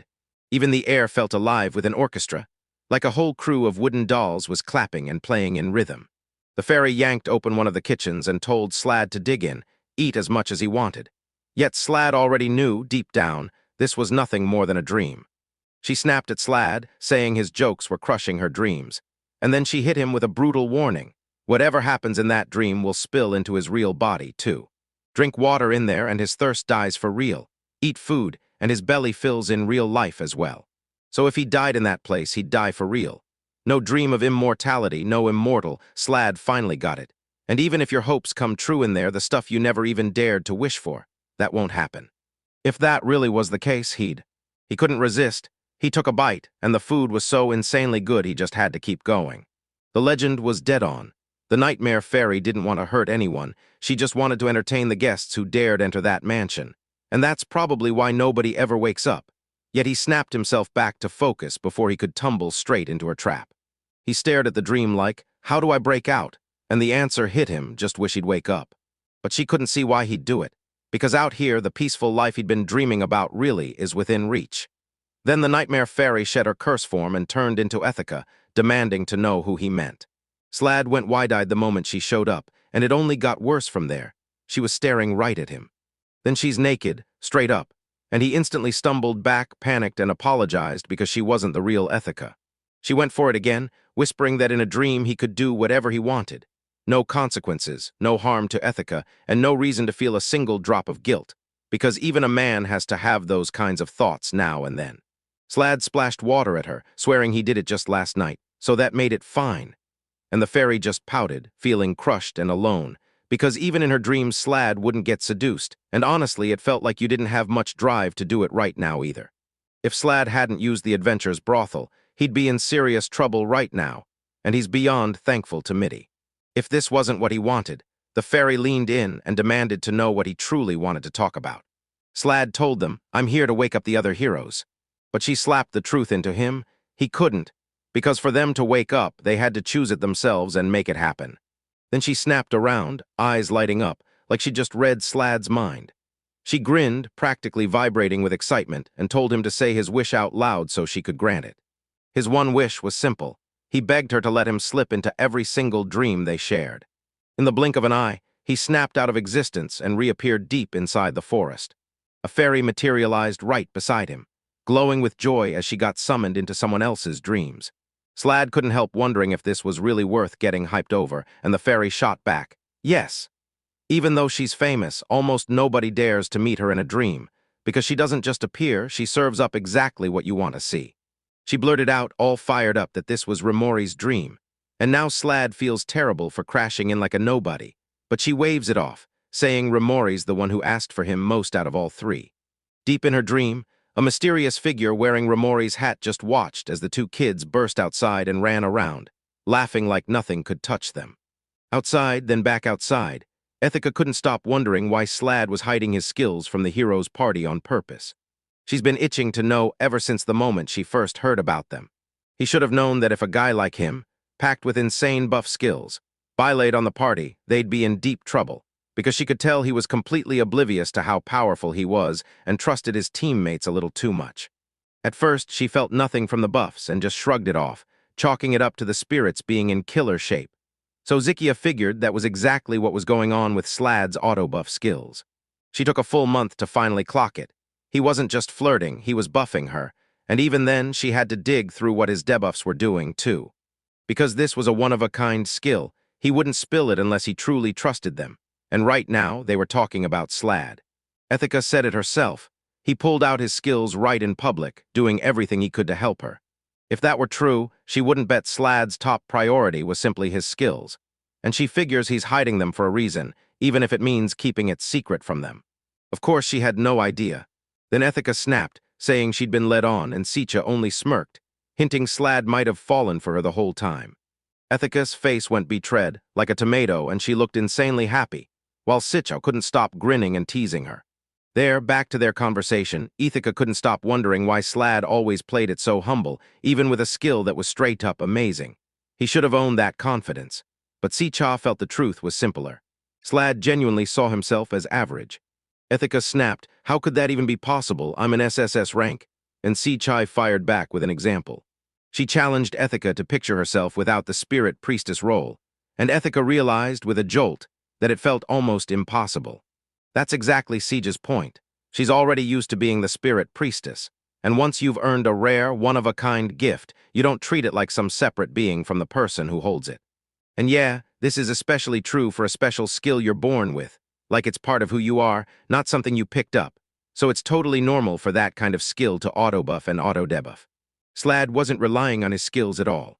Slad's real flex is that his skill runs on autopilot, so the one triggering it stays in full control, aware of what they've done and locked in on their responsibility the moment they activate it. Because it's all automated for him, it kicks on no matter what he wants. Even if it wasn't the only reason, it was crystal clear. Slad doesn't see himself as some kind of hero. If that was true, Ethica couldn't help but feel bad for him. Totally opposite of Sichca, who stared at Slad with pure envy, because if he didn't even know when his ability was on, then he got to skate free of the crushing weight that comes with having a skill. It was the kind of rule that kept him in check, so he never got swept up and leaned on his skills too much. Ethica marched up to Sichca, and instantly figured she must have a crazy gifted skill if she could talk like that. Jealousy burned in her as she watched everyone else shine, with talents pouring out of them. Inside Raori's dream, the woman kept her eyes on the two kids as they tore around like they owned the place. Hiding behind the bushes, Slad peered through and spotted Raori's hat. Then the fairy nodded, confirmed it was Raori's mother, and revealed the painful truth. She'd already passed away. Then Raori has to be one of those kits, right? Slad barely had time to blink. Both kids had skin tones like a regular human, and that threw him off hard because Raori was a half-demon, so her skin should have been that bluish-white shade. Turns out her wish was to become a full human. And then, out of nowhere, a sudden demon blast surged from the bushes like it had been waiting for her, and greeted Raori's mother like it was no big deal. That fairy who praised every single thing he did, she acted like his every move was straight-up magical. Raori's mother stepped up and greeted him with a warm welcome. Raori spotted one of the kids, recognized him instantly, and wrapped her arms around him in a tight hug. She lit up the room, pure energy, nothing like the bland remedy he used to know. A bright smile lit up her face as she poured out how much she liked him, and Slad shot back that he felt the exact same way. Slad told her they were trapped inside a dream right then, so he had to yank her back, and then he asked, "Do you want to come with me?" But Raori flat out refused. If he thinks about Raori's situation, guilt hits him for dragging her out of this incredible dream, and he can't shake the idea that the nightmare fairy wouldn't mean to hurt her. So maybe the smartest move is letting her stay right here. Slad swallowed his pride, apologized for being a bother, and tried to leave, but Raori wouldn't let him go. Go press him to change his mind and rethink it. Raori's mother leaned in and demanded what he thought, while the other kid clung to his arm, nodding along like they were about to lock his spot in place. He couldn't help but wonder if it was Raori's younger sister, because honestly, they looked like they could be twins. He patted their heads, grinning, and said, "I've got to go visit other people. I'm not part of your dream." He swallowed his pride, apologized, and sprinted back the way he came. The moment the scenery totally flipped, they shoved him into a room, and boom, he found himself staring Raori straight in the face. Murray snapped, insisting she didn't want him to go. He studied her from head to toe, clocking her in clothes that screamed young, the same memory he'd always known. But her skin looked human, and you could tell she hated every second of it, having demon blood in her veins. Raori muttered, "If only I'd been born human, none of this would have happened." Slad scratched his head and blurted, "Wait, what are you talking about? Do you even remember what you told me before?" Yeah, of course she did. She'd never, ever forget. Old memories from her past came crashing in, one after another, starting with the moment they shut her down and tried to sell her off. because they kept getting discriminated against in restaurants. And you could hear the crowd whispering about her in hushed, sharp tones. Slad was the only one who finally swallowed the truth. She leaned in, begged him to say it one more time, like she couldn't breathe until she heard it again. Slad's memory snapped back. This was the room where he'd told Raori everything, like it was nothing more than obvious truth. But for her, it meant way more. He reached for her, said her name, and assuring her, it's okay to be exactly who you are. Yeah, Raori marched right up to him. And bit by bit, her skin color started crawling back from that bluish-white shade. Slat leaned in and asked him if he'd jogged her memory about what she really wanted to do. Raori didn't hesitate, he agreed. All she ever wanted was one thing, to smash the Demon King and end him for good. And she fought to make sure every last half-demon, including her, got accepted. Sure, Raori's dreams are real, but the road ahead is brutal, because even if she crushed the Demon King, people would still turn on her for being a half-demon. Even so, she's fully aware. She knows this road is lined with thorns, and she still chooses to fight the Demon King on her own terms. And he vowed to back her up, because when she's in, he's in. Then the two of them geared up to step out through a huge door. The Nightmare Fairy just grinned as she watched them, and it was finally time for them to snap awake from this dream. The two clutched each other's hands as they stepped out of the mansion. Raori couldn't shake the feeling that something was off about their location until she spun around. She whipped around to Slad, flashed him a bright good morning, and she squirmed and fidgeted with nerves, because even if she's fearless in the dream, in real life she's still exactly like this. As he ruffled her hair, soft and affectionate, Sichca burst out from between the trees, like he'd been waiting to strike the moment his path opened. Trees leaned in and greeted Raori like nothing happened. Then Raori snapped, asking where she'd been all this time. But she needed time to explain, so she first shoved her hat into Raori's hands. She squeezed her battered hat to her chest like it was the only thing holding her together. He threw out an apology to her mom, pleading his way through the mess. Ethica shot her hand up and told her to calm down. Once Brownie takes over, this mess gets fixed on the spot. Raori snapped her gaze onto her and demanded to know who she really was. Ethica stepped forward and introduced herself, and Raori instantly clocked the huge difference in their sizes. She looked like she was sulking the second she turned toward him, and he had no clue what on earth he was supposed to do about it either. Ethica snatched Raori's hands and swore that with Brownie's help, she'd fix that hat back to its old self the moment they found some spirit lurking in a house somewhere. That lit up Raori like the brightest spark, and Slav felt a surge of relief seeing them finally click and get along. Before they head back to the mansion, Sichca pushes them to share what they know first. After hearing every last detail, every doubt Raori had about Aries lying finally got confirmed, but Sichca still couldn't believe Aries was moving that predictably. Raori spilled every detail, how Aries' provocation forced them to take on a rare wyvern with only 3 people, how she'd nearly died, and how Diga saved her with 1 shot, 1 kill. Digio kept her calm the whole way, carrying her the entire time, while Eerie dug her heels in hard, demanding they stop at the mansion. Digio tried to stop him, but the truth hit hard.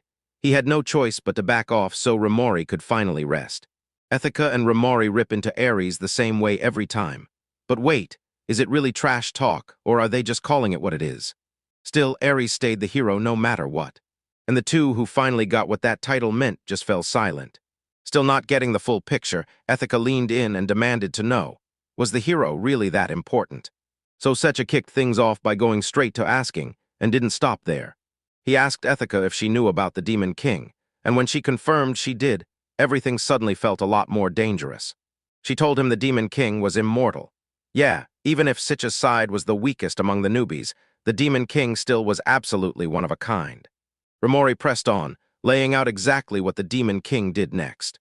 And that's when he starts turning the monsters even more savage, controlling the subterranean races, the ones everyone calls demons, to crash the surface races. But back then, the demons and their world had always been on cordial terms. To crush the immortal Demon King, the hero's holy sword was the key, and turns out that hero is Aries. The story finally clicked into place. Ethica understood what she'd done, burst out an apology for dragging Raori into that mess, and Raori shot back that none of it was on her. It was the Demon King and Eerie's fault. World, Ethica demanded confirmation that this complete, utter trash of a man is really the only one who can save everything. But honestly, that might not even be true. Aries' power isn't some one-of-a-kind gift, it's a rare potential, and if the rules are right, someone other than Aries could unlock it too. Yeah, the hero's potential isn't the only one of its kind, but it's so freakishly rare that in all these hundreds of years, only one has ever shown up. No one had ever found proof that two heroes shared the same era, but Raori refused to let hope die. He clung to hope, praying Slade would finally step up as the hero. Slade snapped in, cut her words short, and blurted an apology, like it was all because he was broke and jobless. To everyone else, he was still just her jobless hero, and Raori couldn't shake that label. Even Sichca had to admit it. His wins were already more mind-blowing than Aries. He burst out of the Nightmare Fairy's dream, then somehow snatched Raori back too. And that feat alone is the kind of story people pass down like legend. Slade insisted it had nothing to do with the Nightmare Fairy being weirdly cooperative, and he even begged her to keep it secret, because if he got famous on this continent too, he'd have nowhere left to run. But pinning down Sichca's mouth wasn't exactly cheap, so Slade chased after her, asking her for a discount since they were friends. Right then, Raori swore he'd made up his mind. Dump Aries for good and join Slade as one of his companions. Sichca spun toward her and demanded to know if she really thought that was okay, because the Demon King won't fall without the hero's holy sword. Would she really quit her dream of defeating him, just to stop the way half-demons get discriminated against? But Raori refused to quit. She was sure there had to be another way, and when she saw Sichca smiling, it looked like Slade finally struck gold. He'd always been stuck on one question, why that sea witch dragged him into chasing Aries. But the moment it clicked, he finally realized what she'd been setting up the whole time. Turns out the whole Wyvern and Nightmare Fairy thing was way out of Sichca's expectations. But now she can finally admit it. Because the second she found Raori's hat, regret hit her like a truck for ditching that party. She spun around, bowed hard to Raori, and blurted out an apology. When they asked what she was going on about, Sichca demanded answers, and Slade snapped back that Sichca ditched the party on purpose, right on cue, the second he left too. He did it because she wanted Aries to stop and stare at himself, and finally see just how precious his companions truly were. Sichca headbutted him in the chin, and the truth hit hard. He was dead wrong, because what she wanted was for Raori and Diga to finally walk away from Aries. They're chasing the Demon King because they want him dead. But if Aries can't beat him, then there's no point tagging along with that scumbag. Slade couldn't help but wonder if Aries was truly weak. Sichca shoved him out, pure frustration boiling over, and yeah, he should have been way more aware of his own skills. Raori, clueless as ever, asked what Slade's skill even meant. And once it was explained to her, excitement lit up her like a spark. People started talking about his skills all over again, and Raori should be fine. Slade stood up, ready to go grab Diga back. But just as he was about to bolt, Sichca cut in, still terrified that they can't beat the Demon King without a holy sword. But one day, she decided to throw a Demon King subjugation party, with Slade at the heart of it. Slade figured he was underestimating himself and snapped that he'd better bring Diga back with him. Otherwise, she'd prove he was full of it. Slade tore back to the mansion. Just as he stared at the shifting scenery, the Nightmare Fairy showed up and greeted him, like she'd been waiting. She already knew what he was hoping for, so she pointed at a castle and told him it was straight out of Diga's dream. Because Diga had a massive heart, she never hesitated to pull him into her dreams. Slade kissed her goodbye and even slapped on a nickname, Nai. Her full name was a total tongue-twister, so he shortened it, and she loved the nickname. Now the Nightmare Fairy was sticking with it for good. Slade figured Nai could see every thought in her head, but nope. He can't get anything about herself at all, because Nai doesn't even understand what herself means. The only thing he knows is his own wishes. The dream's shape wasn't picked by that Nightmare Fairy. She only makes his dreams come true. He can finally reach his friends through dialogue, and that long-held wish is right there, coming true in real time, while he swears her look matches a fairy tale he read years ago. Naya said her whole reason to live is turning their dreams into reality, and that's exactly why she has no need for a fixed form. Slade couldn't shake the thought that maybe it hit so painfully hard because she's human, like her very existence, and that unshakable stance were too far beyond anything a human could ever truly grasp. Like clockwork, she turned out to be a one-of-a-kind monster. When Slade talks to her, it hits her main body like a direct message. So the joy she feels is 100% real, not some dream he conjured. And that was straight up mind-blowing, because he was the one who made it happen. The one who made one of her dreams come true the moment she was asked about it. She shut down completely and refused to say a word, and told Slade to chase his dreams right now. He strode straight toward the castle, like he had no time to lose. The colossal god's statue loomed in the heavy, spine-chilling silence. This place was totally a shrine, no doubt about it, though it didn't feel anything like one. It felt nothing like a shrine, just pure bone-chilling terror. No priests hang around here, only monks. They're the martial arts fighters, battle specialists, always hanging around the shrine, but they're not clergy, not even close. Seeing them train with pure devotion in the shrine garden was totally surreal, like the dream itself had gone off the rails. As he strode down the corridor, he spotted Diga inside one of the rooms. She stared at him like the Diga he'd known, blonde hair speckled with green, bright blue eyes, and that stunning, youthful figure that made his breath catch. Digio didn't have her usual clergy robe on at all. She wore the monk's training robes instead, and the only thing that stayed the same was the glove on her hand. Even someone like him, who never really trusted the gods, felt them the moment he saw her praying. Yet right now, when he tried to sense it, he felt nothing at all. This dream won't feel anywhere near as simple as the one with Raori. Diga's dragging us straight into the darkest, deepest corners of his mind. This place wasn't even on his permission list. He still had to get close enough to touch her, like some kind of unwanted outsider. That's exactly what Nye was talking about, the moment it's clear if he's truly welcome or suddenly not. Slad shouted Diga, but she snapped her frown down at once and she snapped her fist toward him. He snapped her attacks aside, then demanded to know why she was going after him. Diga launched herself into the air and snapped her legs out to kick Slad straight up a mesmerizing roundhouse. No way Diga in the real world could have pulled that off. This is the perfect version of herself. Someone like him would be dead in seconds. But he snapped out of the way just in time. That means a fully automated debuff just kicked in. Just like you, D-guess, they didn't want him here at all. That way he can test whether his power actually kicks in, even while he's trapped inside a dream. He couldn't stop worrying about what would happen when Diga pulled out her one-shot, one-kill skill. He had zero idea if his debuff was strong enough to stop an instant death. Worst-case scenario, he dies. He tried to drown those thoughts out, because this wasn't the moment to get stuck on something like that.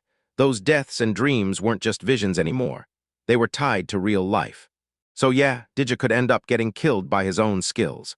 Two Slad dodged Digius's punch like it was nothing, slipping out of the impact at the last second. He kept pushing himself to talk to her. He demanded answers, screaming why she was attacking him with his when they're supposed to be friends.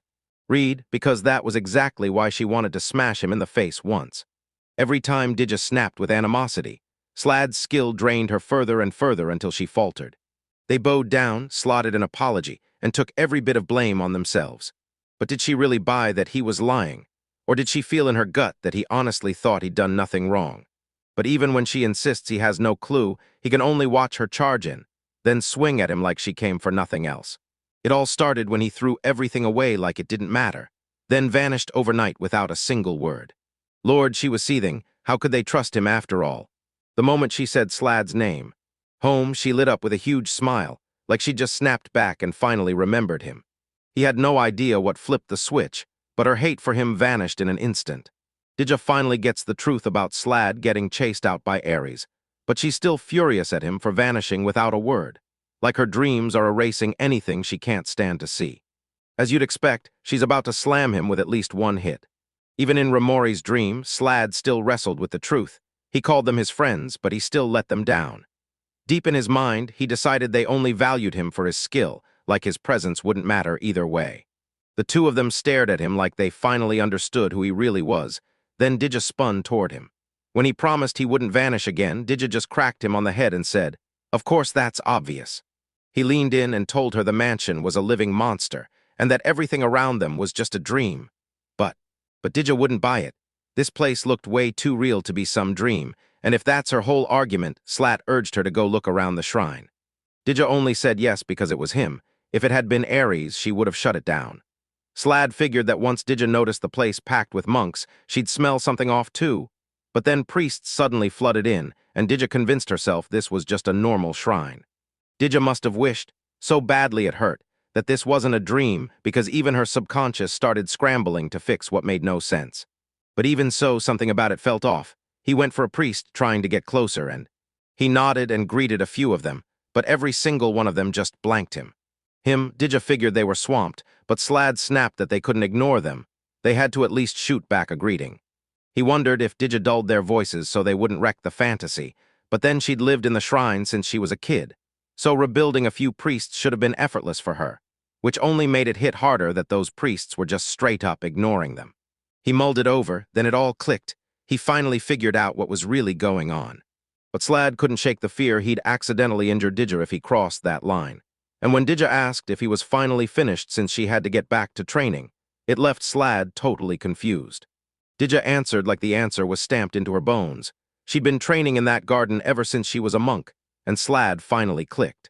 That's why it all clicked, because she could still recall him and Aries from the hero's party. He figured she'd remember who she really is, but he was dead wrong. He snapped at the retreating Diga and reminded her she was the saintess, not some monk. When Diga was younger, she shocked everyone by she a monster 10 times bigger than her with a single punch. She'd never seen a move like that, so she instantly convinced herself it was something totally unique, and ran straight to tell her parents about it. So what did she walk away with in return? They sold her off to the Holy Church. They sobbed out apologies, but Diga just kept smiling like nothing could touch him. She prayed they wouldn't start crying, because hey, it's okay. Then bam, back in the present, Diga froze, completely thrown by Slad's bombshell, because wait, she'd been a monk from the start, hadn't she? Did she really? Slad's chest tightened. Should he just stand back and let her float in this dream? No, Diga deserves freedom, the power to choose for herself. Once he got the truth, that it was all to take down the demon lord, he demanded to know why she'd do it, and she just said, because everyone's been pushing me to be what they need. They're so grateful that the moment she throws everything into it, smiles light up their faces. And they tell her she saved them, and honestly, it's the kind of wonderful that hits right in the heart. But to Slad, her words didn't sound like truth at all. They sounded like she was trying to talk herself into believing it. So he tossed her a question so sharp it shook her to the core, and when she blurts out everyone, you can't help but wonder, does that mean her too? Does she still remember the moment she healed his wounds, right after he raised that shield to protect Raori? Back then, because he wasn't the real target, his fully automated debuff never triggered, so it tore through him anyway, and he got absolutely wrecked. Diga snapped in frustration, then spun around and shot off. She wore a secret grin in her mind. Seriously, he's just the baggage guy, and yet he went and did something this reckless. And honestly, you've got nothing to thank for. She didn't hesitate. She did exactly what had to be done. Looking back, Diga was always like this. Every time someone thanked her, "You're welcome" would have been easy, but she'd wave it off and insist it was only natural, like nobody had any reason to thank her at all. She always insisted that mending wounds and hauling people out of danger was her sacred duty as a saint. And she couldn't be more different from Aries, which is exactly why her clashes with the hero were constant. Yet still, Slad couldn't help feeling relieved that she remembered. Even inside this dream, his chest lifts, because she's still the same kind person he's always known. He knows it, so he has to apologize, right now. But he has to come clean, because monks can't use healing magic at all. Diga absolutely wouldn't accept it. But right then, the crowd surged in and boxed her in, worshipping her like she was the saint herself. Yeah, every time she stepped into that temple, this was just the usual chaos. The clergy's act around her, and the one thing Diga conveniently wiped out of her dream. Slad broke down and apologized for dragging all those memories back to the surface. The saint, just like the hero, isn't someone you simply pick. She's chosen, and that saint aptitude is already built into her from the start, because the world demands her role the moment she's born, even if she never wanted it. More than anyone, you desperately wanted to save the world, and that's exactly why it showed up here, right inside her dream. And just like that, it all crashes back into her. He's right, she really was the saint. Slad leaned in and told her, pick what feels right, because choosing is allowed. Now she doesn't have to shove anything out of her mind anymore, because she finally remembers she gets to choose. Saint or monk, so which one does she actually want to be? He recalls saying the same thing back then, and getting chewed out hard for it. After downing too much, Digia's buzz flipped into pure rage. Then he snapped when he told her, just do it. If there's something else you want, what do you think she said? But still, he's probably the only one who's ever actually handed her a real choice like that. And that's it, the only person who's ever dared to say something like that to her. Back then she said the same thing, and now her answer is still exactly the same. Diga strode right by him, and as she moved, her clothes shifted and changed mid-step. She pushed past the crowd, and once again, seized the saint's role like it was fate. The crowd blew up into roaring cheers. A blazing beam slammed down and swallowed both of them whole. And then, just like that, it all happened. Slad jerked awake with his head in Diga's lap. He bolted the moment he clocked where they were. They spun around, and now they're outside the mansion, ready to head back and catch the others. He never once clocked how badly she'd been craving the monk life. Honestly, that's not the whole truth either. She's always been doing exactly what people expected. Like her life was one big obligation, not a choice, but deep down, she still truly wants to save everyone who's suffering. She keeps asking herself over and over if that pull in her chest is really her own desire, or something else, and that's why she thinks she just wanted one thing, her very own wish. The others rushed over and welcomed them back with open arms.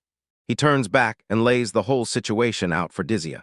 Once he finally saw the entire picture, she insisted they had to wake Aries up right now, but Raori fired back hard. Aries stays sealed, period, and she's got her reasons, with everyone backing her on this too. All right, Diga gets it. This guy's pure scum, always has been. But they've known that for ages, right? And no, they can't just throw away the only person who can take down the demon lord just because of their feelings. That's just not acceptable. Of course, she's digging in. No way is she giving in on this. Guiding the hero and saving the world, that's her mission to the bone. So what if Aries looks unstoppable only because Slad's pulling the strings? Big deal. None of it changes the truth. Only the hero can grab the holy sword, and there's no backup hero waiting in the shadows. They have to control him and drag him into one last mission, defeating the demon lord themselves. Chashruck, she knew Digio was stubborn, but come on, this is pure madness. Whatever she's trying to do, Raori too just doesn't work. She can't follow Aries anymore. Diga couldn't believe it. They just didn't get it, and that failure stung. Then he whips around to Slad. He's been weirdly silent this whole time. What on earth is he plotting in that head of his? Obviously, he's about to wake Aries up. That's been the plan from the start. And if Aries is cool with it, he'll slip right back into the hero's party. But there's one catch. They've got to lock away his skills for Mary. No one else can ever find out. That left Diga totally freaked out. So Aries only got that arrogant because he hid his skill, right? If he just admitted it from the start, would he have been kicked out? And yeah, does he really hate the idea of everyone knowing what he can do that much? Yeah, she gets that he suffered hell for it, so she's not letting those skills go to waste, because they're meant to be used for the good of everyone. Or is he so furious at being treated like a walking power-up that his pride matters more than saving the entire world? Nope, Slad doesn't think like that at all. Because the second Aries figures out what he can do, he'll freeze up and stop fighting. Diggy slumped beside a tree, while Slad and the rest ran wild and messed around. She's still stuck on that earlier talk, because she just realized Aries won't lift a finger to fight once he learns what Slad's skill can do. Gil made 0 sense, and Slad felt the exact same shock in his chest. Right before he ever met Aries, the friend who dragged him into the hero's party swore the exact same thing to him. He told himself he was just being careful with his situation, but the truth hit him hard. He was totally wrong. His friend's words about Aries' personality hit like a punch. Because to Aries, it's obvious people should thank him, since he's the only one who can save the world. He's convinced he can do anything, even beat the demon solo, yet he threw a party anyway just to make things easier. They're not comrades, more like pawns he can toss around, and he barely cares about the world at all. He only does it because the praise feeds his freakishly swollen ego, and that's exactly what forges the hero he's become. Diga couldn't wrap her head around what she'd just heard. This was way too far. Aries had to have at least a little conscience, because if he didn't, why would he even march into battles where he could get himself killed? If that theory's on the money, Sichca thinks Aries is fearless because he's convinced he can't possibly die. He genuinely thinks he's the main character of this whole world. Diga's convinced every person has a little ego hiding inside, because back when she was a kid, she truly thought the whole world was built around her. And yeah, you're right, Aries is still the exact same way even now. Slad's friend says he hasn't grown one bit since the moment he got recognized as the hero. All right, Sichca knows Aries is basically a kid at heart, but what's the link? How does that make him keep his skill locked away as a secret? Slad's skill runs fully on its own. No matter what Aries commands, it won't bend. 4 women clenched their breath, waiting for his next move. But that was the whole point. Aries would stop fighting because they truly just don't get it. Slad went on, dead serious. Aries absolutely hated the idea that he couldn't crush enemies using his own power. Yeah, he takes the enhancement magic from Diga and Raori without hesitation. Don't worry, Aries lets it happen, and if he doesn't want it anymore, he can always say no after that. Diga couldn't hold her tongue a second longer. Seriously, it's pathetic, like a little kid having a full-on tantrum, and that's exactly what this all boils down to. Such a petty reason. Yeah, it might look small to them, but just wait. But for Aries, this isn't small talk. It's a full-on justification to hand the entire world straight over to the demon lord, because he feels it in his bones. Aries' pride and the god's choice burned too bright to ignore. There was no way he'd let some useless baggage carrier steal the glory and defeat the demon lord for him. He couldn't swallow that kind of reality for a second. Digius couldn't wrap his mind around it. This was way too bizarre to be real. Every day they raised her for one mission only, save the world with the hero, and now this is him. Slad wanted to trust that world-saving hero too, but he was way too naive for his own good. This whole mess laid it bare, clear as day. After wrestling with the decision, Diga finally clamped her mouth shut about the skill, right as Aries started to wake up. Finally, Sichca and Raori gave in, and they decided it was time to wake Aries. Now that Diga finally heard Slat's whole story, her mind races. So what on earth is she supposed to do next? That's when Ethica slid in beside her and asked, "Are you hesitating? If she's stuck like this, she shouldn't chase distant, fuzzy dreams. She should zero in on clear goals right in front of her. So tell me, why don't they all slam Aries with a full-on punch at once?" Diga jolted back, stunned. She never thought someone like her would dare suggest it. But honestly, why not? He deserves payback for what he did to Raori. And yeah, Ethica's got a nasty feeling. Slad pushing to wake Aries up isn't just some save-the-world mission. She thinks he's got personal grudges he's desperate to settle. Digia slowly pushed herself to her feet, and something felt off. Because they'd only met today, yet Ethic already felt like he'd been in the hero's party for ages. All right, punching is her thing, and when Aries wakes up, everybody lines up and lands one brutal hit on him. As soon as they heard her, Cha and Raori swarmed over like, "Wait, this sounds wild." And then they blurted, "Hey, she's not actually about to go full one-shot, one-kill, right?" A few hours later, they hurried right back to They reached the mansion gate and pinned everything on Slad to finally deal with that idiot Aries. That kind of responsibility could crush a person. He didn't get a choice, he still had to do it. He twisted the knob and pushed it open and charged into the mansion. He blurted out tonight. Who told him the next dream is going to be a nightmare to break into? Hunter, Raori had a real reason to seek him out, and Diga still had the power to forgive. But Aries didn't have either of those perks. Sure, he could still watch, but she flat out wouldn't recommend it. Some dreams feel like pure bliss to the person dreaming them, but to everyone else they're straight-up nightmares. So the dreams she shows never even overlap, because dreams are meant to stay trapped in your own private world, and this one should end right here. Some people are better off sleeping forever, because they get bright, happy dreams, and in the real world, they never have to hurt or upset anyone again. But Slad can't do that. Aries is the hero, the only one who can bring down the demon lord. Even if there was some other way to take down the demon lord, besides the holy sword. He's still forcing Aries awake. They still don't know what they're doing with him yet, but one thing's set. He's gotta wake up first, and then everybody's gonna get their hits in. He just can't stomach the fact that he's allowed to slip into a dream that suits him. I looked down, and wow, he's dead serious, isn't he? Slad kept watching her like a hawk, then straight up asked why she'd been so troubled this whole time. I gasped and stumbled back. Wait, does she really look like that? Oh no, that's painfully obvious. The mind reader, and Slad just can't help it. He wants to know what's bothering her too. How shameless, he can't stop himself from wanting a peek at her, and then it hits. She's just as bold, begging him to see her naked. A blinding flash swallowed Slad whole. When he opened his eyes, he found himself in a pitch-black void, stars glittering all around him. This night sky was Nai's real form, or maybe her dream. Isn't it beautiful? Slad looked around and then panic hit hard. No, these aren't stars, they're her victims. Nai clapped a hand over his mouth before he could even finish his sentence. Calling them victims is the saddest way to describe what they've been through. She just wants everyone to chase happy dreams, but reality comes crashing in, and so many things refuse to go the way they're wanted. Slad opened her mouth to protest, but she shut him down mid-sentence. She knew exactly what he was about to say, yet this world is brutal. Too many lives slip away with their dreams still unfinished. She's got a dream, one you don't just watch from a distance, but one you guard with your whole heart. Her dream is simple and wild. She wants to pull every single person in the world into her world and let their dreams burn on forever. Then a whole swarm of doors snapped into place around him, closing in tight with slatted walls. Tugging him in like the only way out was through those doors. That's right, yeah, it counts him too. So Slad shouted desperately at her, thrusting his hand forward, but it was already too late. Too late, someone yanked him through the doorway and slammed it shut behind him. The very next day, a carrier pigeon shot off toward the royal capital like it was chasing destiny. and they burst straight into the royal castle. The guard snatched the message and barreled into the king's chamber, because this urgent report from the hero's party saint couldn't wait. On their way back to the royal capital, the hero's party ran into a nightmare fairy and got snapped up and captured by this bizarre species. But the bandit working solo didn't give up.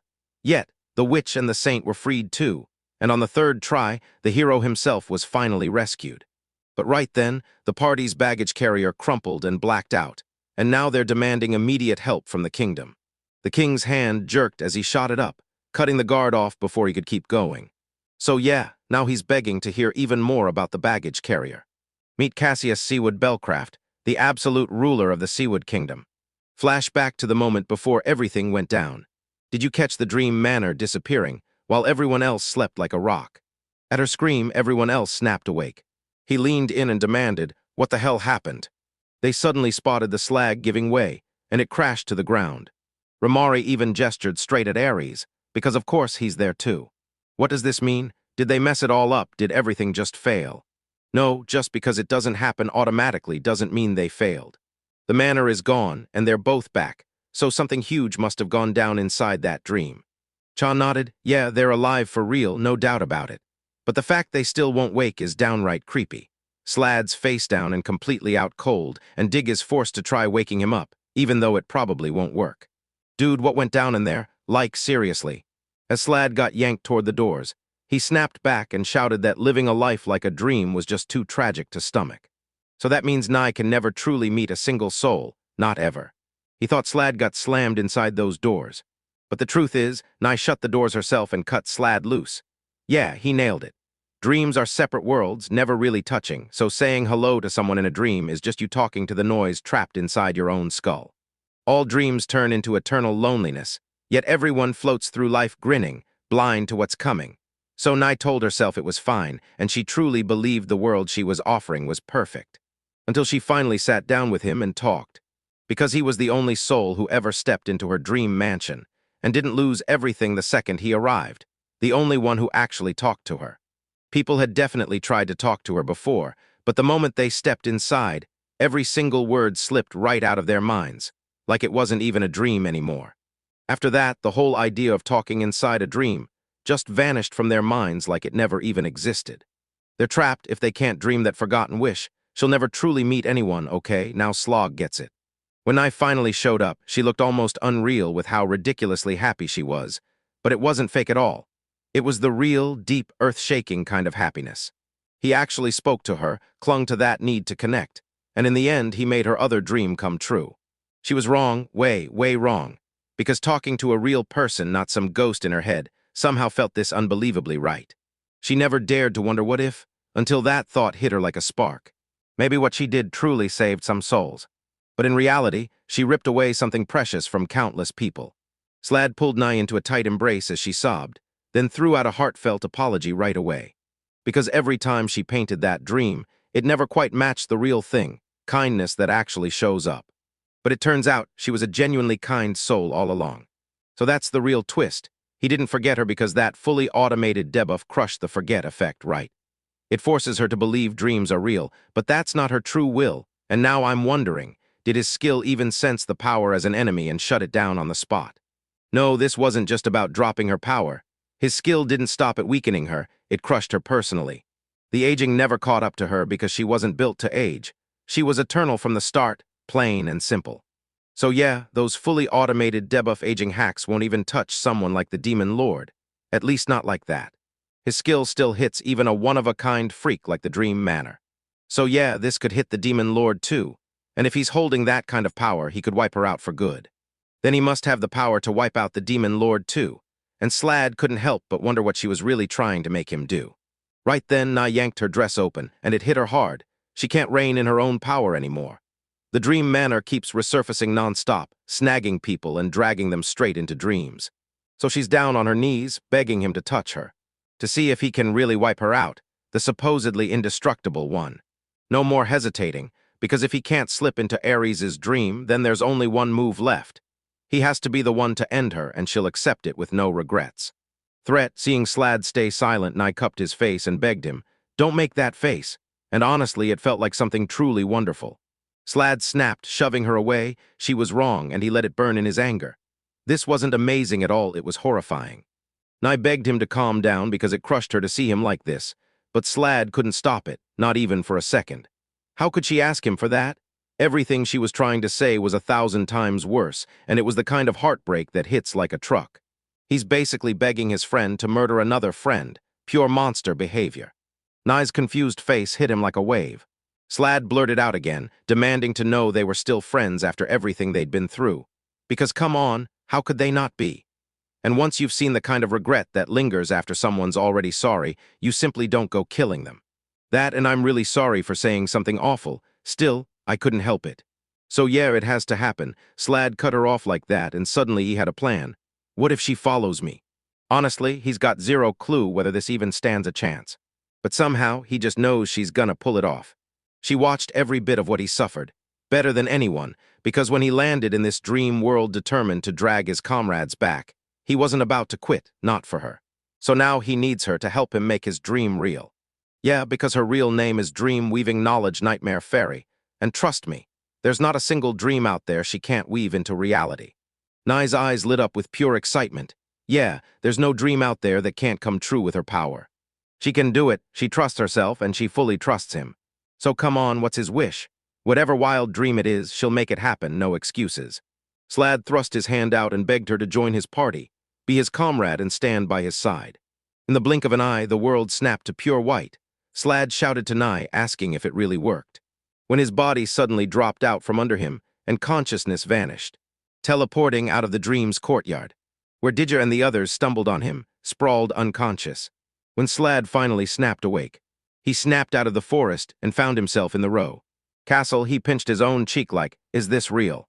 If she's really staring right at you like that, does that mean you're still stuck in a dream? Nope, wrong. This ain't fiction, this is reality. It played out just like he dreamed it. Every beat, every move, perfect. Slats and relays clicked into place, so yeah, that fully automated buff hit her exactly the way it was supposed to. And honestly, she never thought something like that could actually work. Slad was pretty sure it would work, because if a fully automated debuff could hit, then a fully automated buff should hit too, right? That logic felt airtight. First, they talked Nye into joining them. Next, the fully automated buff slammed into Nye and boom, she hit a mega power-up. Then she wrestled with how to control her new manual abilities. After that, they had to figure out the rest. Yeah, that last part was basically putting the whole fate of it in her hands. But hey, why did he crash out for so long? I threw out an apology like, sorry. Her power skyrocketed so fast she couldn't wrestle the controls right away. Like she accidentally slammed him into a super deep, dreamless sleep. Oops, okay, I get that, but how on earth is she pulling off that form in the real world? And yeah, she looked just as stunned. Turns out she can swap between her huge manner, form, and the exact shape he pictured for her. But hold up, there's more. She can make everyone realize they're dreaming, and she fully controls the exact dreams she drops on them. And boom, Aries cooked up a nasty nightmare. Then it yanked him awake in an instant. Slat gets it, but something still bugs him. If this is really reality, then why is she waking up in the royal capital? Right then, knock knock, someone hit his door, spitting out stories about devils, and his friends just rolled in. He can ask them, like, what did you see?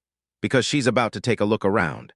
Slad lunged to stop her from leaving, but she was already gone. Is this even okay? He just supercharged a one-of-a-kind species and then basically unleashed her to run wild. Thinking about it now, that's gotta be terrifyingly catastrophic. Ethica suddenly peeked in, yanking him right out of his spiraling thoughts. He lurched in and pounced the second he woke up. Then he froze because why were those melons flooding his brain? Wait, something's there. And no, it's definitely not his feet. He just hit up a brothel, yeah. So why's his body freaking out like that? He shoved her off in a flash, and she didn't even flinch. She was already fired up to sprint and grab everyone right now. No way, she's bringing them right now while he's practically saluting under the blankets. At least it's polite. When the others finally showed up, he kept both hands jammed down on his ding-dong, praying with everything in him that it wouldn't pop back up. He can't even bite the apple they peeled for him, because he can't get a single hand free. Diga thankfully dodged the subject and started grilling Aries instead, because now that Aries is awake, he's been an absolute nightmare. While Slad was out cold, a ton of things went down, yet one truth matters most. When he finally wakes up, Aries wastes no time, bolts back to the royal capital, and publicly drags every single one of them who left the hero's party into the spotlight. of being traitors who snapped and turned on the hero, the chart. High treason, an act so big it's basically a direct strike at the very state itself. Seriously, what kind of idiot does that? Out of all the rotten moves he could have made, he picked the one where he turns on the very people who saved his sorry self. All right, now they're gonna lay the whole story on him, slow enough for every detail to hit, everything that went down this past month while he was out cold for that little nap. While Slad was still out cold, Raori stayed by his side and kept a relentless watch on him. But the Aries who woke up at that exact moment just wouldn't let her be. He draped an arm over her shoulders and burst into laughter, basically roasting Slad for getting knocked out cold just from some pathetic status ailment. Raori slapped his hand away, but Aries didn't even flinch. He couldn't stop wondering why that total loser crawled back after ditching them. That's when Diga finally spoke. He said he ditched them. Slad swore he banished him, but somehow that didn't sound right. What was even going on? Aries snapped, calling it total nonsense. So whose side are they even on, huh? Sichca rose to his feet and demanded, "Would someone like me, always cutting and running, really come back just to save you guys?" Aries groaned through clenched teeth, calling Slad a useless pack mule, then demanded, "So why are we kicking him out?" Sichca snapped back that his insane monster knowledge was pinpointing their weak spots, but Aries wasn't listening, because apparently he doesn't care about tips for trash mobs we can wipe out in one shot. Raori then swore that Slad threw his life on the line just to protect her, and Aries nodded like, yeah, that makes total sense. If he's useless, then at least he can play meat shield, right? And when they said Slad's potion was the only reason his healing snapped into action in time, his mouth stayed shut, because without it, he'd be dead right now. Now, yeah, I guess he's so thick-skinned he'd swear that's irrelevant, but his point still lands. Basically, he's saying you're lazy as a bum, end of it. Then he points right at Ethica and goes, "So who are you?" Ethica boldly insisted she was Slad's companion, making Aries burst into laughter. "Wait, are you serious? You're calling someone a companion to that worthless piece of trash?" He strode in, clamped his hand on her chin, and snapped that she got played. Because the guy snoring over there isn't anything special, just a pathetic item boy with zero talent. She should drop him right there and slide into his party instead. Party, she's about to get her mind blown. And he's the hero, the great Aries right there in front of you. She basically has to be an A rank or above just to get anywhere near his party. But for her, he'd carve out a special spot, his own personal plaything, and as soon as Ethica started crying, Raori rushed in to help. It looks like everything. Slad really did warn her about him. She just didn't believe it until it was too late. He really is an absolute loser. He called it aesthetic, but the truth was brutal. This guy couldn't care about anyone but himself. Aries squinted, head tilted, totally baffled. A slat. What kind of weird hell word is that? Did he just hear elf speak? Ethica's eyes snapped wide with pure confusion. While Sichca talked it up, he kept saying that was the name of the item, then swore the lackey he calls useless like it was the truth. While Aries didn't give a damn, Raori suddenly sprang to her feet and ordered Aries to say her name herself. But tell me this, can he really pull it off? She dares him. He's never once, not even once, called her anything but her name. Aries swore he'd heard it, then racked his brain for her name, but the one he blurted out was wrong. Riri. He couldn't be serious. Turns out he doesn't remember a single one of their names. Because they weren't his companions at all, they were just tools, and he was using. Forgetting someone's name feels tiny, but honestly, it says everything, doesn't it? Right then, Aries just scratched the back of his head like it didn't matter at all. Who cares about names? And right in that moment, Sichca shot her hand up and she shows up to tell him, "I joined Slad's party now." And it's the same for Raori, because together they'll smash the demon lord with Slad. Aries stared in shock. Did everyone seriously lose their minds? But seeing the two women lock into that tight hug, he made him laugh and suddenly it clicked. He gets it now. So is that good, huh? Slad's pathetic Vienna sausage, and that's the whole wild ride. He's betting he wore them out all night long, too. Not only is he a total slacker, he's also a home-wrecking bastard snatching girls while they're already hurting. Raori couldn't stand hearing another word about his bulls. And then he stepped in and threw a knockout punch. He got shoved so hard, the man went flying clean off the tent. Sichca strode right up to him, knife clenched in hand, and threatened Aries to shut his mouth. He pressed his mouth shut and refused to dare lump Slad in the same category as scum like him. Just so you know, what she pulled off was absolutely legendary. Why is she blushing right now that they're bringing it up? Doesn't everyone else think she's supposed to be totally cool? Oh no, she exploded with anger and stormed off. All right, fine. After that, even Aries finally shut up for a moment and they set up camp. But hold up, because this is where it gets juicy. What do you think that slime ball Aries tried to pull next? Next, that mother trucker straight up. At night, the girls always gather. They had no clue he'd be a total slave to his junior, so yeah, time for that little snip. That won't touch his hero work at all, so we're good, right? Honestly, nobody wants to lay eyes on that thing, ever. They were ready to wait until Slad finally woke up, but should they kick off the tournament right now? And just like that, Aries, the great hero, got turned into nothing more than a punching bag. Nice work, Sichca and Ethica, you absolutely crushed it. Now it was Digia's turn, and Aries shook like a leaf, thinking, please don't tell me she's going to do that, right? Maybe she does, maybe she doesn't. Diga surged one step closer. He surged closer and smashed Aries across the cheek with a brutal punch. Did he really mean one bullet, one victim? Still, are they really this stupid? Sadly for them, they can't afford to kill him yet. They need him alive. Now stop whining and stand your ground. Raori hasn't had her turn yet, and once she recharges. Charged up, Raori slammed a punch straight into the target zone. Gave it everything she had. Sent him flying through the trees like a cannonball. It's taken from someone with a rare gift, pure, unbeatable super strength. Slad was still knocked out cold the next morning, so Sichca shrugged and said, let's push on to the royal capital anyway. She figured it was their destination for a reason, and maybe, just maybe, someone there could wake him up. He strides toward the city gate, closing in on it step by step. Sichca and Raori spun around to Aries, demanding to know how much longer he'd keep them waiting. And yeah, they needed to get Slad somewhere safe, like right now. Nah, Aries didn't even hesitate. He just snapped at them to shut up. On the road, they got slammed by monsters twisted by the miasma, but Aries was the only one getting crushed by it all. Meanwhile, Slad's skill must have been firing off on autopilot the whole time he was passed out. They finally made it, then split up. Diga, Slad, and Aries going their separate ways because they're done with the hero's party. They're freaking out over Slad, but they don't trust outsiders like themselves to just stroll into the castle, so they leave him in digest care. As Aries passed Diga, she caught him smirking and snapped, "What's with that look?" Because he wasn't just being smug, he was the hero, and he was seconds away from an audience with the king himself. They're going to regret ditching his party, big time. They'll regret it so deep in their bones, it'll never leave. So yeah, that's the whole story.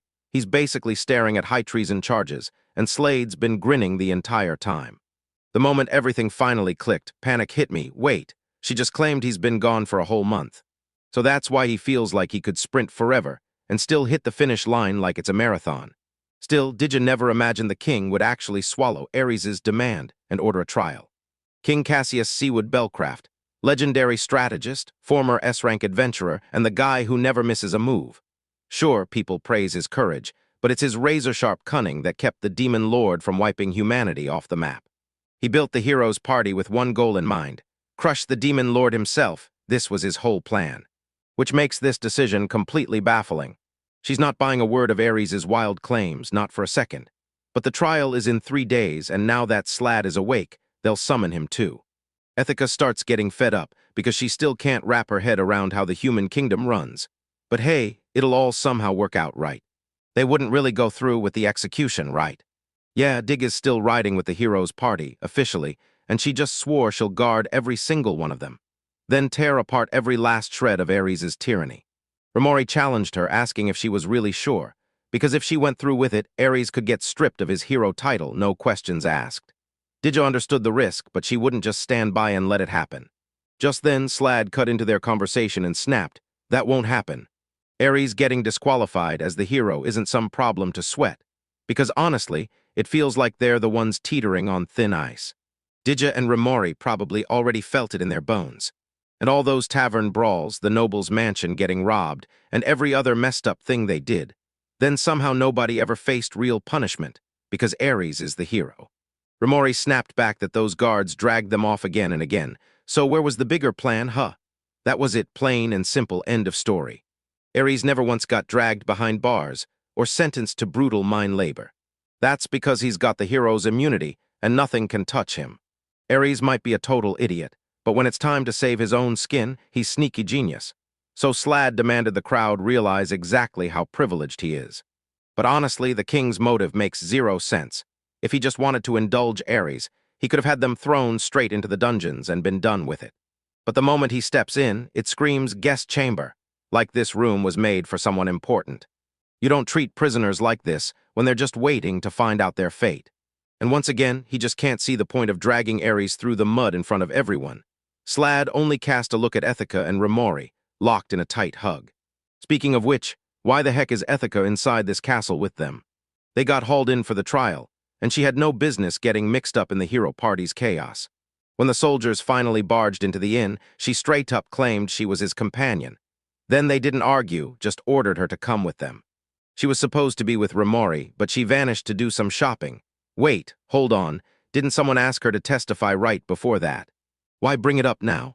Because they already warned her, if they asked her anything in that trial, she'd better answer the truth.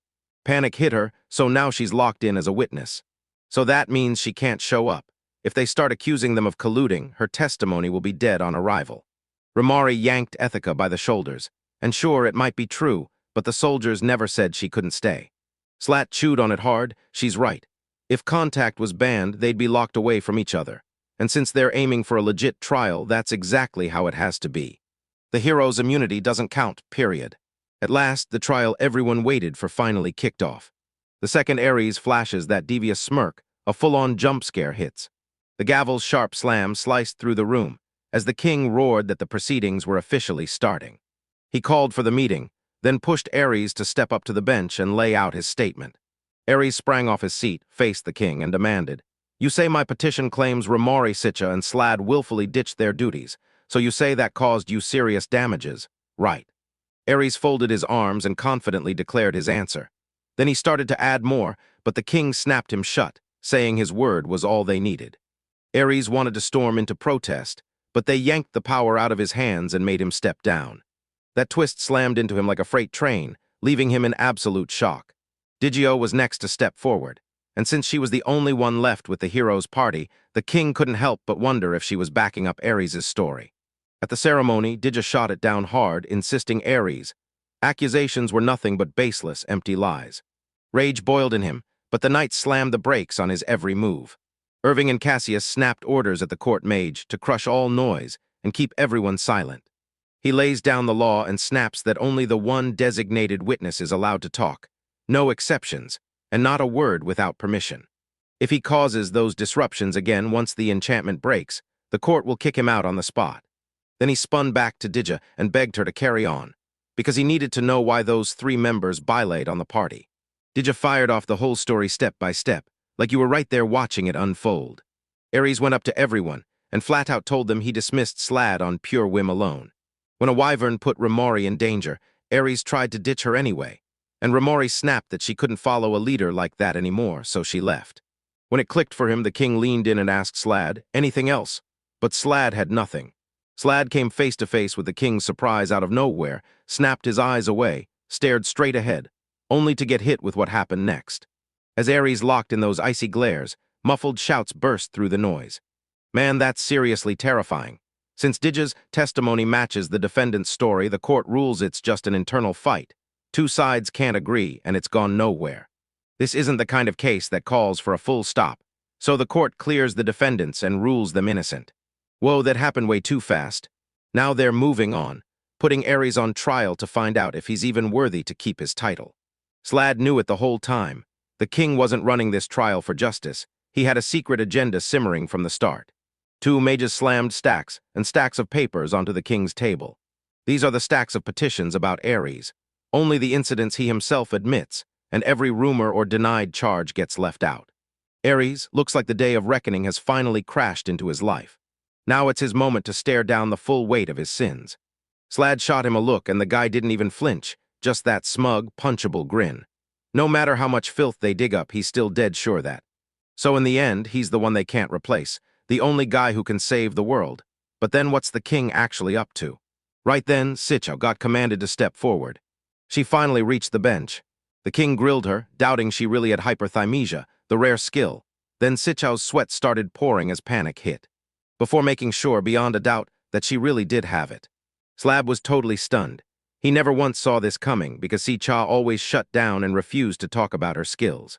The king carried on. Remember how he already promised everyone that heroes would get special leniency. But then he dropped the real test. He was going to see if Aries truly deserved the title of hero. Yet somehow he settled into the role, mistaking privilege for permission. And instead of leveling up, he fed every whim without restraint. And yeah, his misdeeds are too loud to ignore.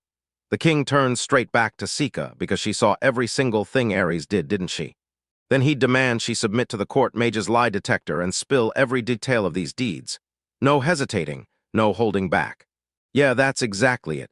If they mash up hyperthymesia with lie detection, you get testimony that's basically unbreakable, impossible to deny.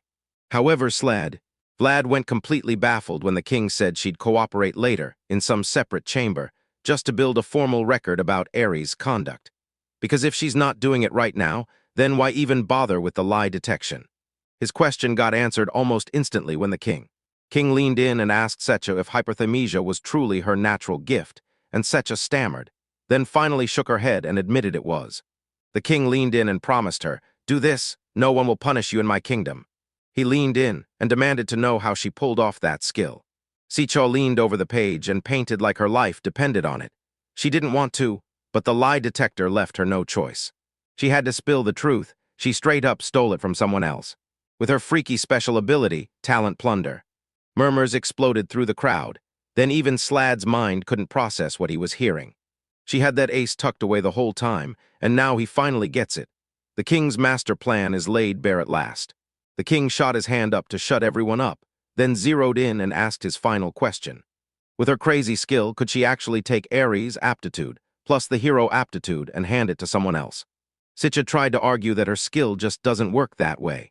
But with the king pushing her on, she finally summoned the courage and went ahead. He straight up admitted there was a real chance of it happening. The king finally wrapped up his brutal questioning, then apologized for dragging up those painful memories. Now she's getting dismissed. At that exact moment, Aries snapped out of the court mage's spell and screamed at the top of his lungs. He sprinted to the bench and shoved. He wipes them all away so he can finally speak up and explain himself. Looks like that arrogant confidence finally crumbled. He'd been hiding behind his hero aptitude the whole time. And now he realizes it can be ripped away and handed to someone else on a whim. His one and only shield, the whole reason he brags, just shattered to pieces. The king narrowed his eyes at him. Normally he'd have him thrown out on the spot. But for now, he let him talk and insisted he lay out his case. Aries swore he'd finally behave, then begged him not to strip him of the hero aptitude. He did, and he even dropped to his knees, begging him with everything in him not to go through with it. When the king declared his rule that every person gets 3 chances to be redeemed, Harry's face lit up, like he just got handed another shot at salvation. But tell me, does that mountain of parchment in front of him really look like it's only 3 pages? He's crushed every limit of tolerance, thriving in the very environment built to make him shine, with the best companions this kingdom could possibly provide. Every advantage, every opening, he treated it like trash, tossed it aside without even a second thought. No, Aries practically begged for forgiveness, but that moment is long gone now. There's no way on earth he can ever be forgiven again. Aries stumbled backward, grabbed his head, and let out a savage groan as agony tore through him. They hauled him along by the mage's grips, and once his fate gets decided, it'll be delivered fast. So all he can do now is rot in that wretched place, counting stones and staring at dungeon walls. Aries roared in pure fury, insisting, loud and clear, that it just wasn't fair. He only got treated like this after he bled for the world, fighting for them anyway. His scream faded into the distance as they hauled him out of the courtroom. He said it with a bang, announcing the courtroom was going to shut down for the next 3 hours. Slad and the rest of the crew piled into a room together. Raori clamped onto Sichca's shoulder, laughing as she told her, "You should have used that wild skill on Aries from the very beginning."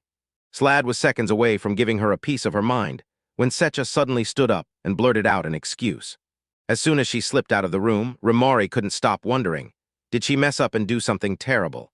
Slad said that skill talk gets touchy fast, especially with rare ones. But the moment the conversation turned to abilities, Sichca was always the most jumpy kid in the room. Looking back, Sichca nearly folded herself in half just to dodge talking about her abilities, and Raori stared at the ground because she knew she had to apologize. But will Sichca even be there for her to finally apologize? Vlad sprang to his feet. He's charging after Sichca right now. They hauled him back, swearing it was useless, because there was no way he could match a thief. Slad got it, but he refused to sit idle once he stepped out of that room. As soon as the moment hit, Nye blurted out to him, straight from the room. When I yanked the door open, I guided him straight to. He hurried in, and there was Sichca, seated on the floor with her back against the bed, while her suitcase sat right beside her. He knew it, she wasn't negotiating at all. She was straight up about to ditch them without a single word. Night dropped out of the sky and told Slad, right there in midair, that he had to go grab Sichca. He had to get to her right now, before she slipped away and became a lost cause forever. Slad shot back, asking what she meant. And then, out of nowhere, he suddenly crumpled to the floor, Sichca right there with him. He snapped his eyes open, right on time. He stood there inside what looked like a theater, because this was Sichca's inner world, her dreamscape unfolding around her. Sichca stood right beside him, and the second she noticed his presence, Slad immediately demanded why she was here. Because if he was confused, she was too. 1 minute she was in that room, and the next she blinked and found herself standing in this place. Slad snapped his gaze to the screen, where a family video was looping, and demanded of Sichca, "Who are they?" Sichca forced a sad smile, like shattered happiness still clung to the air. Happiness, then she shattered it like it was nothing. Will he finally break down and hear her confession? Long ago on that old continent, she roamed as an adventurer, known as the Skill Stealer. And yeah, the name was spot on. She snatched skills right out from people, leaving nothing but shock in her wake. She stole skills from brutal men and turned their wicked power into something that finally helped others. But the truth is, what she did back then is exactly what she's doing now. Just a self-righteous fraud, a full-blown hypocrite. She never once paused to realize that even villains still carry a family who loves them. That image, right there in that exact moment, it seared into her memory like it happened just seconds ago. How could she possibly forget? The skill she swiped from that father, hyperthymesia, was burned into her mind forever. She never once pictured it. She never could have dreamed he'd turn the knife inward and take his own life. She just wanted to knock the smug out of that villain, promising she'd get it back the second he finally learned his lesson. And when he died, that's when it all hit her. That skill isn't just a thing you slap on someone. It's woven into who they are, like breathing. You don't rip it out like a trinket and call it gone. Ripping that away is pure monstrosity, an unforgivable cruelty, so that's why. Why did she swear on her life she'd never touch talent plunder again? Slad finally saw the truth. This wasn't a random play at all. The king had to know Sichca couldn't use it, so he cooked up this whole farce just to see if she could steal the hero's power and trick Aries into thinking the title of hero is a forever given thing, passed down like a mantle. Sichca kept firing money to that man's family, and even though the wife couldn't survive the grief, the kids fought through their father's death tooth and nail, then grew up strong enough to build lives of their own by now. Slad just nodded like, yeah, that's totally him. He figured out why it's good, because isn't the right thing to say here is the part that matters. All right, this isn't one of those happy ending stories. It's a shattered past, and when it's over, it's over. There's no good, no bad, just the wreckage. Sichca realizes how insanely selfish this makes her sound, but she can't back down. She tries to take Aries' skill, but it just won't let her. She can't steal it, not even once. Slad tried to tell him the king isn't really asking her to do it. Yeah, she already knows that, but the real truth hits harder. All he wants is the looming threat of talent being ripped away. So Slad demanded answers. Why was she trying to vanish in the first place, and why was she abandoning them now? Because she couldn't stand the thought of everyone seeing what talent plunder really looks like. She's sorry, but that's just her. Slad tells her it's totally fine because he gets it. He understands that kind of fear. But Raori is desperate to apologize to her. Sichca spun around with a grin and told him to go reassure Raori. She had nothing to worry about. Slad refused, she had to tell her herself. Sichca started to back off, insisting she couldn't, but then Slad snapped, "I won't forgive you if you don't do it," and her steps froze. He just left, abandoning her friends. Yeah, he hated it. But if that's what she wants, he'll go along, unless she bolts before she even hears Raori's apology. Then he snapped an oath. He'd never forgive her, not ever. She ran from that family too, right? Her mind drowned in questions. What if they hate her? And somewhere in all that fear, she must have convinced herself they'd never forgive her, or that she had no right to ask in the first place. But she kept dodging them, promising she'd deal with it someday, until someday turned into too late. So tell me, does he actually have a point? Was she begging for forgiveness, or feeding on their hatred? Were their curses just a game, or did she really hope it would be easier to protect the family from the shadows, without ever having to look them in the eye? Sichca finally snapped, "All right, I'm done." And from this point on, she'd keep running off again and again, always dodging the hard way. Slad pulled Sichca into a tight embrace as she crumbled, insisting it wasn't true. Does she remember that day? Because she's not just recalling it, she's proving it. When Raori almost died from her own plan, panic hit her like a truck, but she didn't bolt. When he found the hat, her voice steadied him and kept him calm, even as she blamed herself harder than anyone and craved nothing more than to run. So yeah, she's not bolting anymore. She can't undo the past, but right now, she's got one shot to fix everything. Sichca spun around, wiped her tears, and finally broke into a real smile. Like, wow, that guy S got a serious talent for words. Acting like he's got it all figured out. And the worst part is he's right. Every single time he lands the truth dead on, and it stings because he's never wrong. Slad told her it was easy. Just apologize for ditching Raori. Sichca chuckled, yeah, you're 100% right. It's that simple. And just like that, they snapped back to reality. Chow rushed back to apologize to Raori, and the moment she heard the whole story, her heart sank. If Raori really had disappeared, she honestly doesn't think she ever would have found the strength to stand up again. Sichca is gearing up to apologize again, right now. Again, Raori wrapped her in a tight hug, then shattered every grudge and forgave her. She even dropped terrible, thoughtless words, so yeah, she's apologizing for that. Thank goodness the party didn't collapse into chaos. It actually worked, Ethic's finally breathing easy, like all the tension just vanished. Then she lunged forward and slammed into them in a huge hug, wrapping her arms around all of them. Right then, a mage burst into the room and announced the afternoon's trial. She went totally still the second she saw all of them sprawled and tangled on the bed. She swallowed her pride, apologized, and bolted out of the room, and Slad lunged after her, trying to stop her and insisting it was all just a misunderstanding. That night their party staggered out of the court, drained to the bone. The afternoon trial was all about laying out Aries's crimes, brick by brick. Then Ethica stepped up and testified about the sexual harassment she faced, and the whole thing wrapped up clean with zero drama. But that whole bed mess? Slad couldn't shake the misunderstanding, not even a little, because all he wanted was to go home and crash. Only, the universe clearly had beef with him and right when he thought. 3 knights stormed in to tell them they were needed at once, and the message came straight from the royal decree. Looks like they don't get a rest just yet. The king and Diga were already inside the room they'd been led into.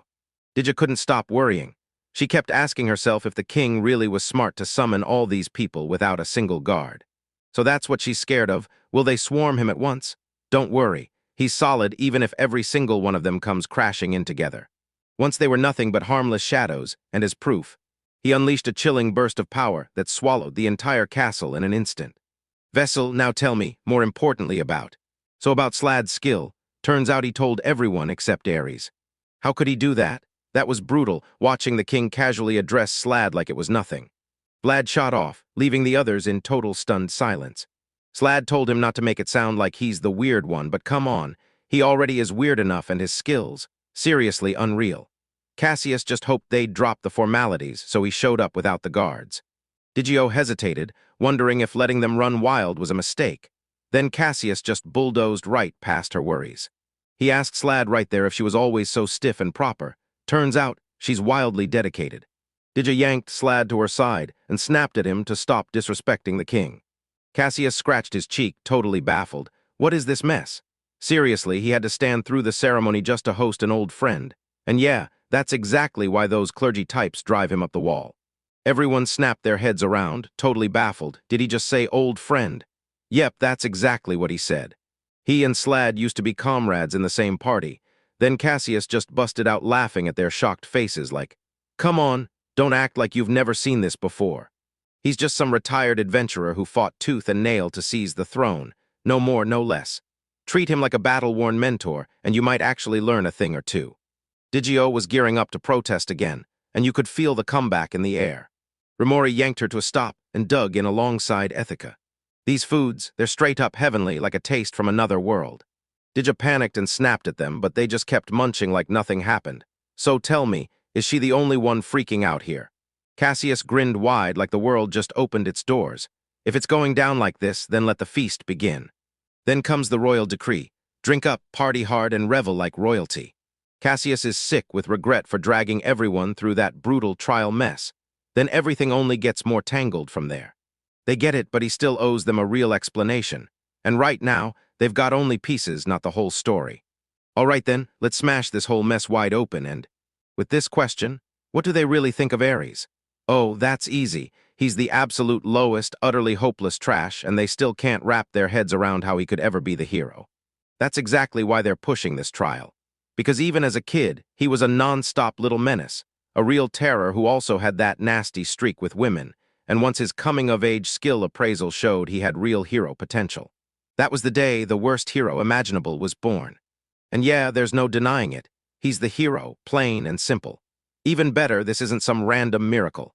Heroes from ages past have already risen up and crushed the demon lords that kept showing up through history. They say it was ages ago, so nobody can swear what's true. But the clergy's relentless preaching has locked the legend into everyone's head. While those high-end mighty folks on the old continent keep hovering over Cassius's every move, breathing down his neck above all else. How could he face his comrades, those who slogged through hell with him? Then call the heroes a lost cause, tell them to give up on beating the demon lord, and keep watching their own family members burn as the undead. Even if they ripped his tongue out, he'd never manage to say it. Even if he didn't feel a thing about him, he had to bite the bullet. Aries was stepping in as the hero, no questions asked. So yeah, he brought them together because if he was going to pull this off, he was absolutely going to do it, no question, right?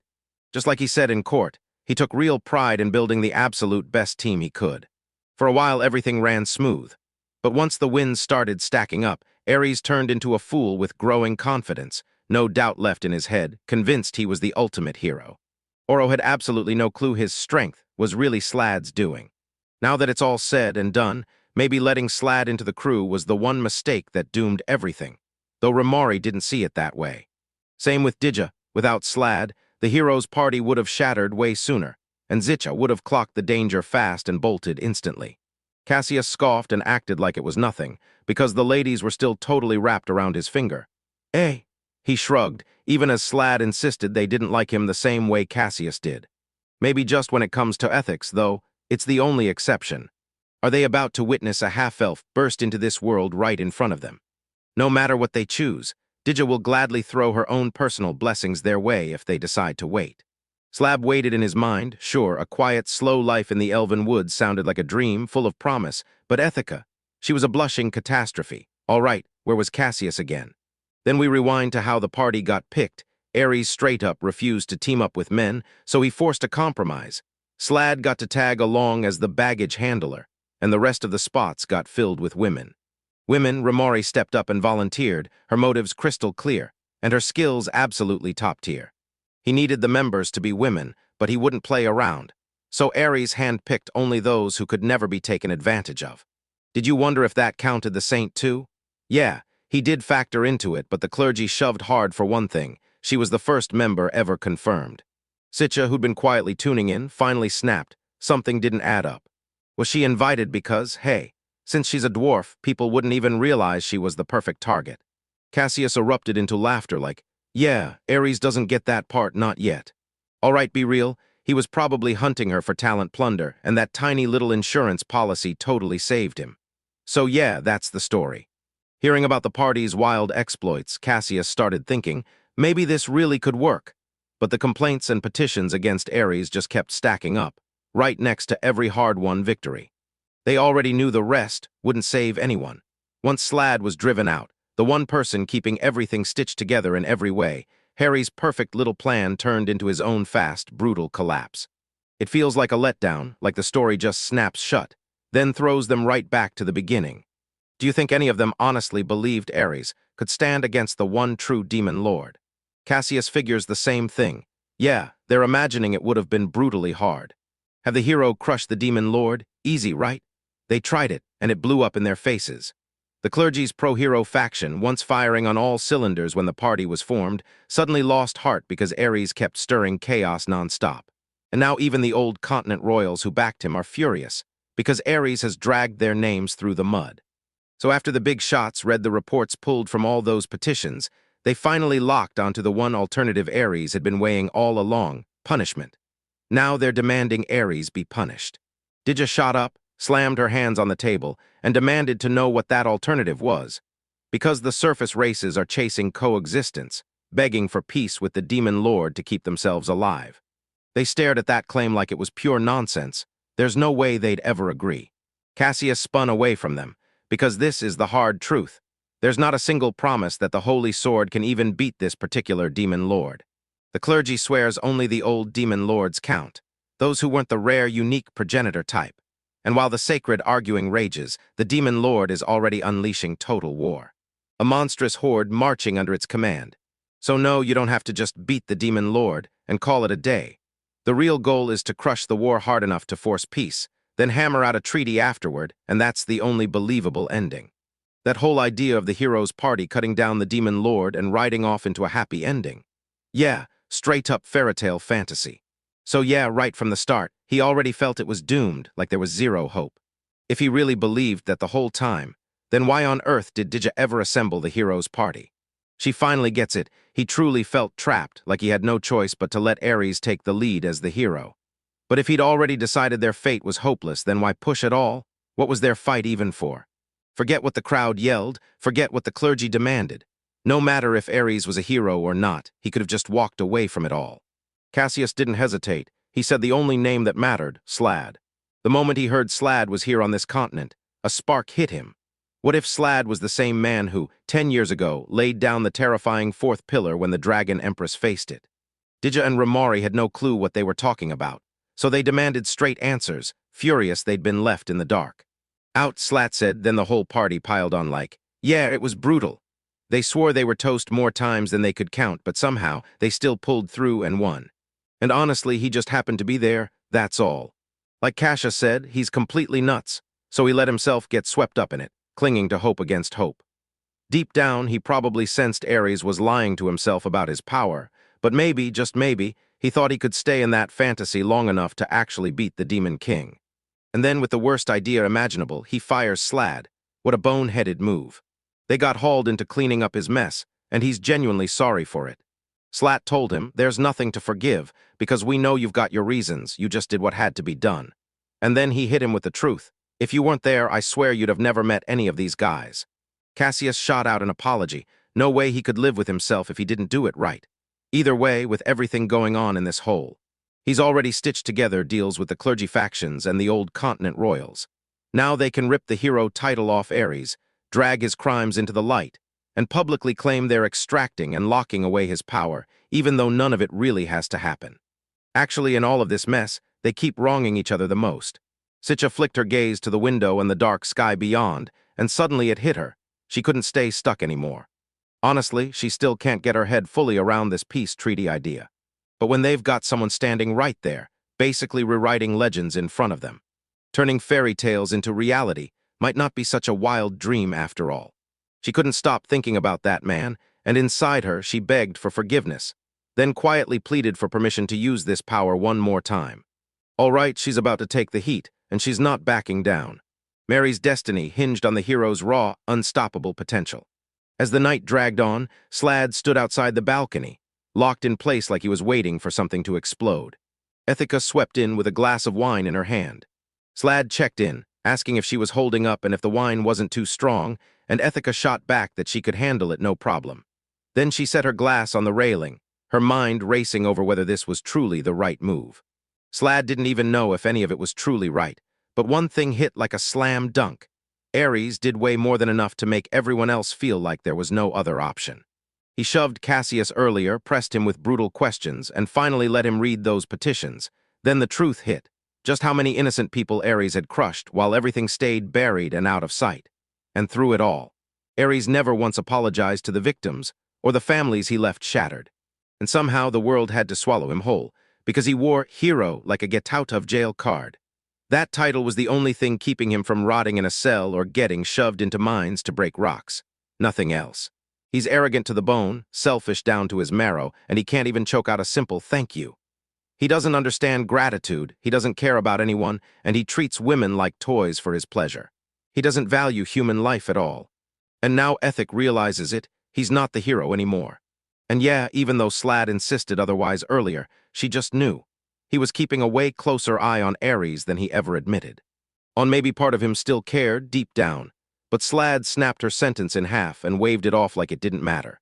Honestly, no matter what, he could never bring himself to forgive Aries. There was never a real moment of peace for it. He never once apologized, not to them, not even to his own party, and honestly, I've never seen him apologize to anyone. He just keeps ripping people down, then dodges the blame every time his own screw-ups hit. To him, someone like that wasn't just wrong, it was unforgivable. Anyway, he's unbelievably grateful to her, like his whole heart just settled in relief, and asked for him Turns out he'd already made his decision. No way he's turning back home. He's staying right here, chasing one wild adventure after another. Ethica fixed his eyes on that outstretched hand, then watched him reach for her, wondering if she'd finally choose to stick by him.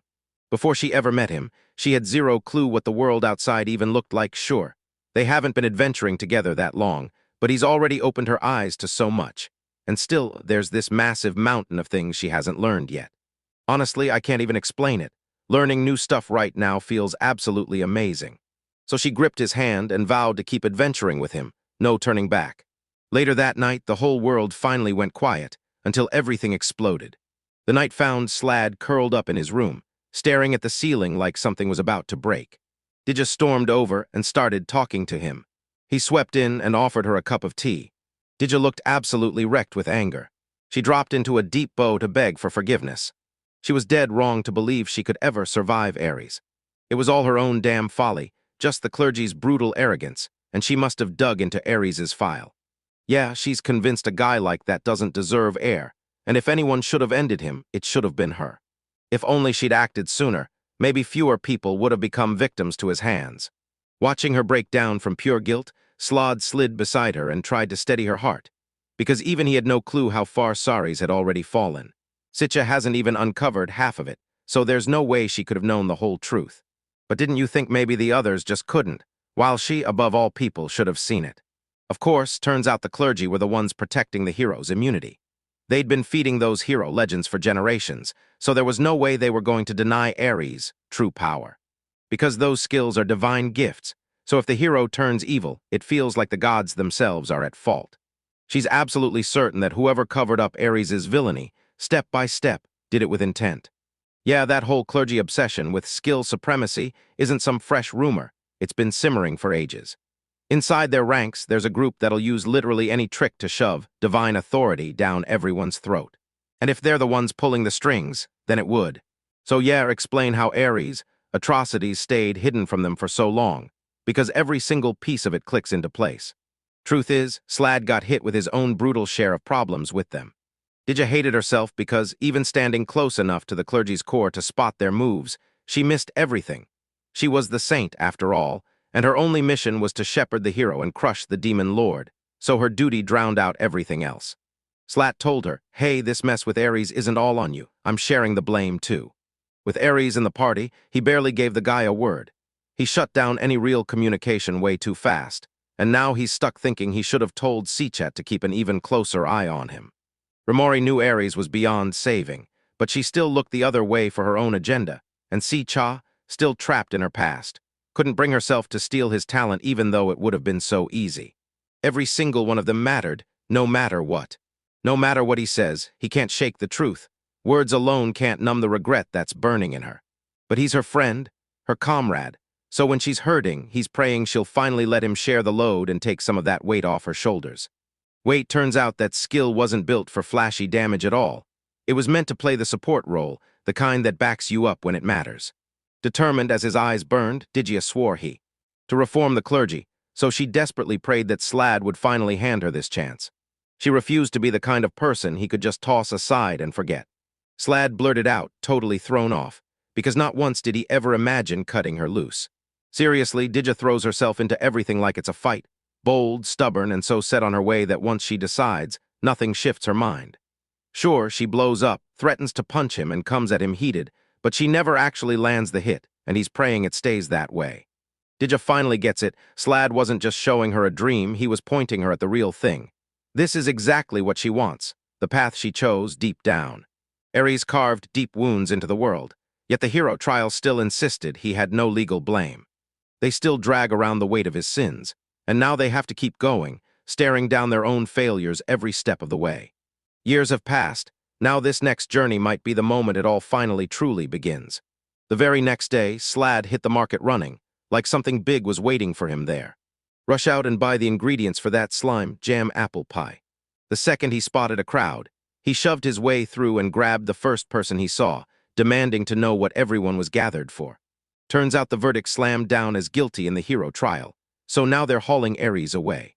A tight, airy screech tore through the air, like the universe screaming, "No, this is wrong." And deep down, he couldn't believe it was happening to him, all while he kept shouting, He caught Slad's gaze and just lost it. He tore free from the guard's grip and sprinted straight towards Slad, pinning every single problem on him like it was all his fault. A shocking realization hit him. So that's the truth, right there, plain as day. Right, Aries was basically just some nobody, until everything exploded. He was ordered to call him comrade, even when it felt anything but. Aries shrieked in agony as his fingers popped out of place after he punched Slad, and crumpled to the ground. No joke, it's honestly baffling that this fully automated buff was even still working for him at all.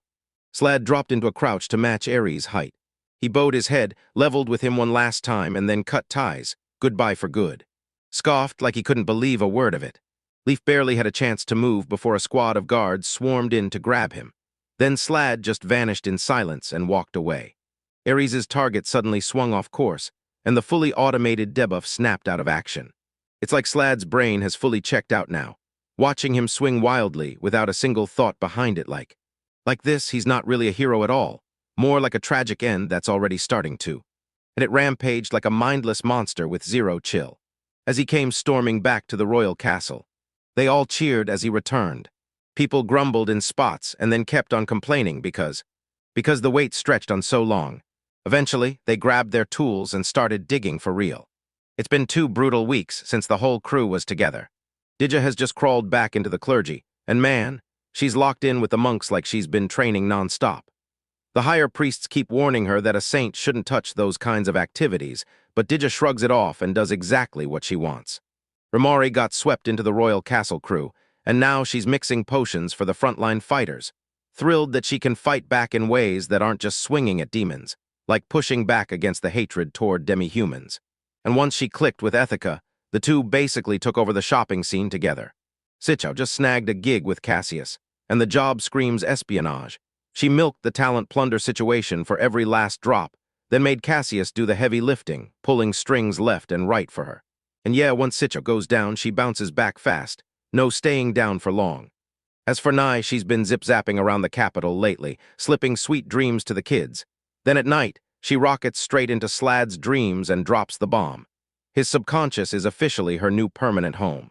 And Aries, the ex-hero, gets marched straight to execution with no debate because his crimes stack up so high they crush any chance of mercy and messing with noble daughters. That was the final nail in his coffin. His hero potential is already gone.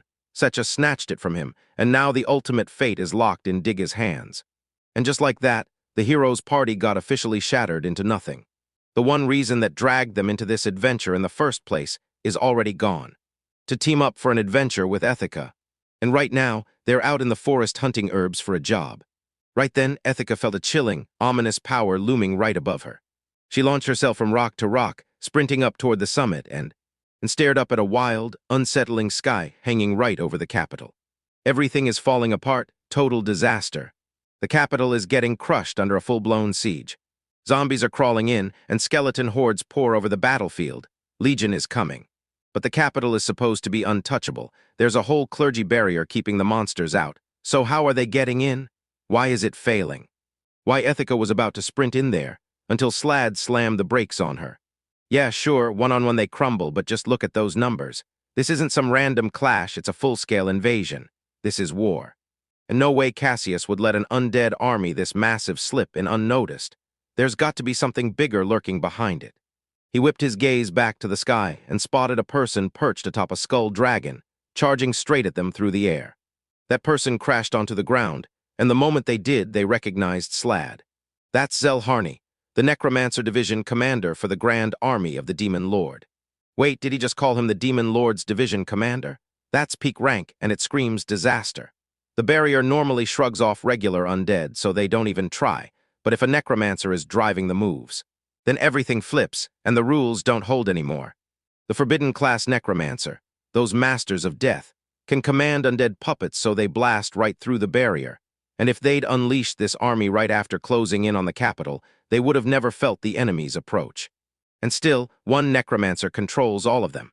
That's the jaw-dropping power this Demon Lord's division commander is wielding.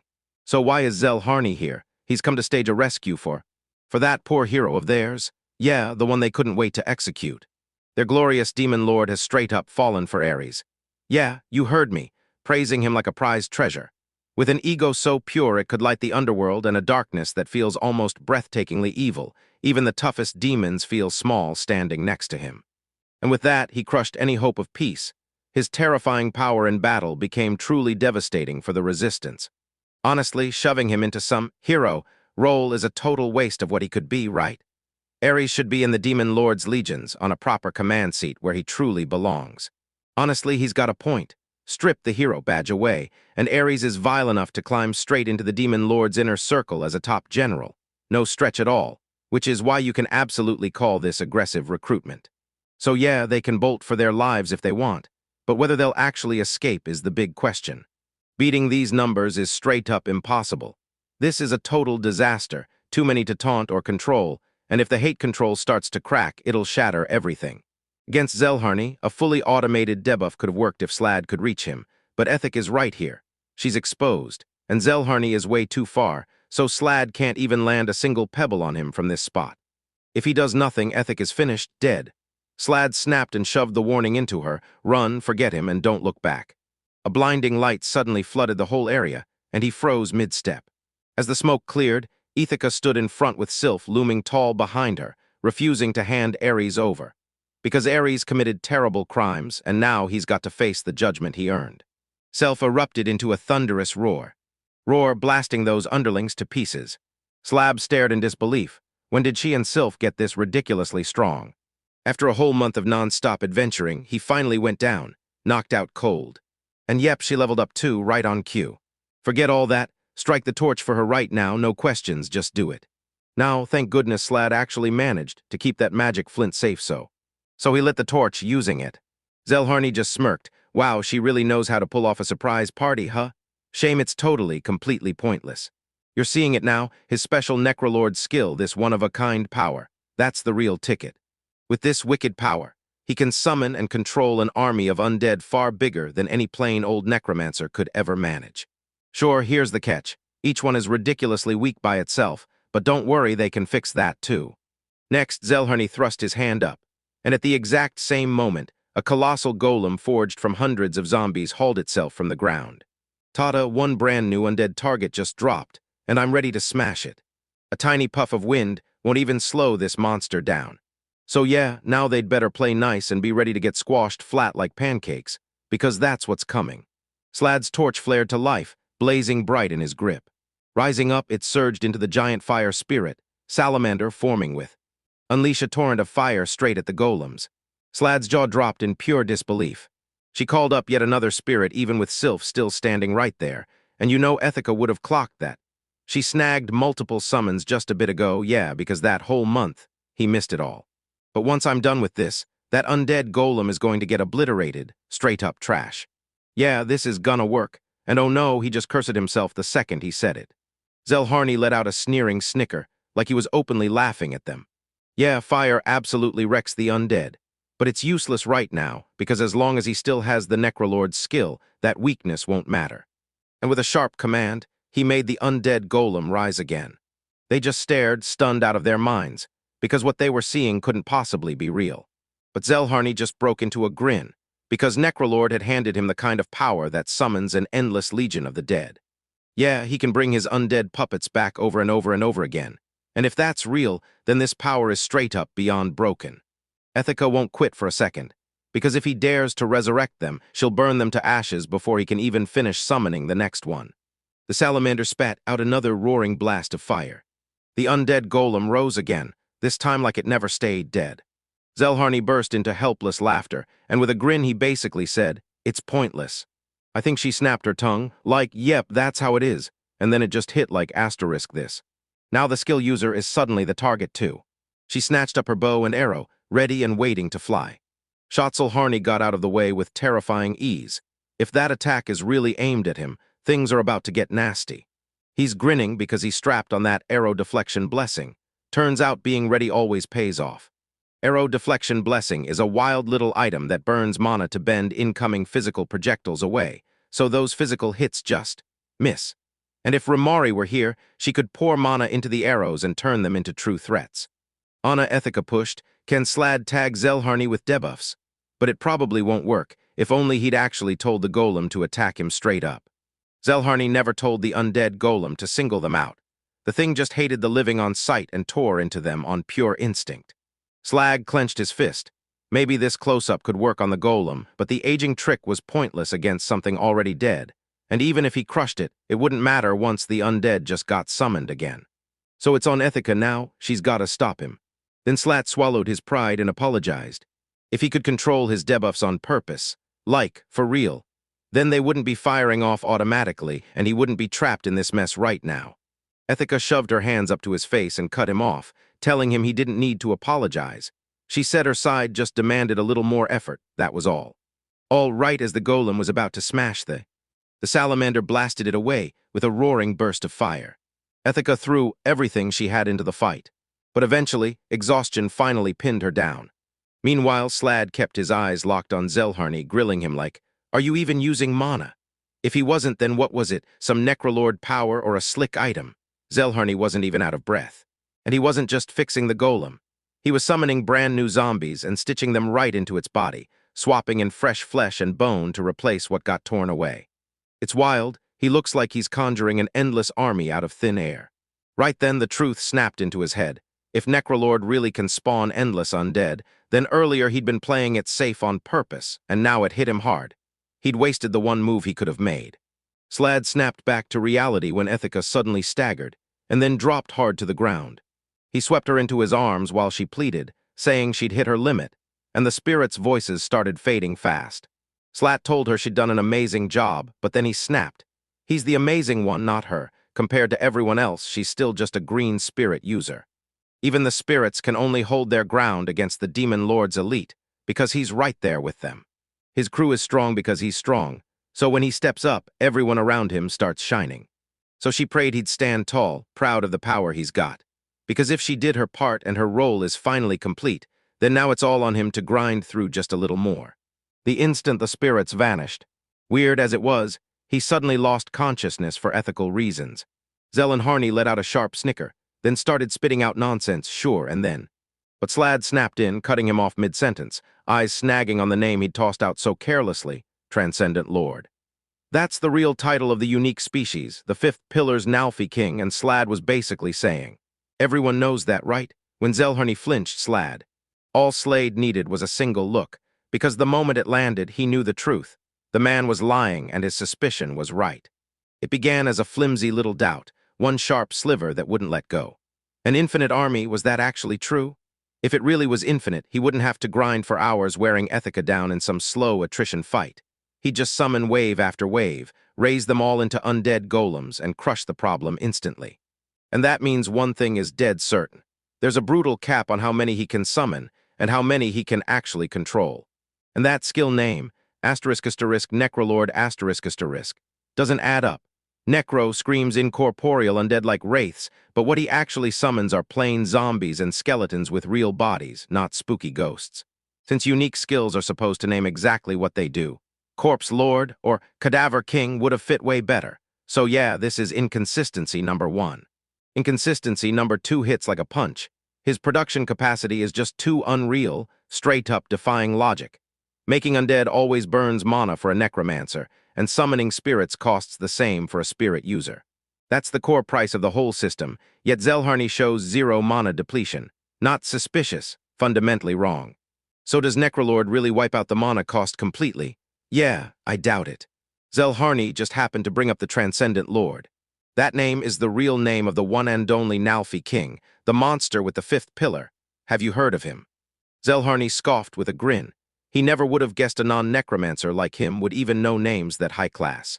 That's right, every single necromancer worships that magnificent being, but right when he started to finish his sentence, everything cut off.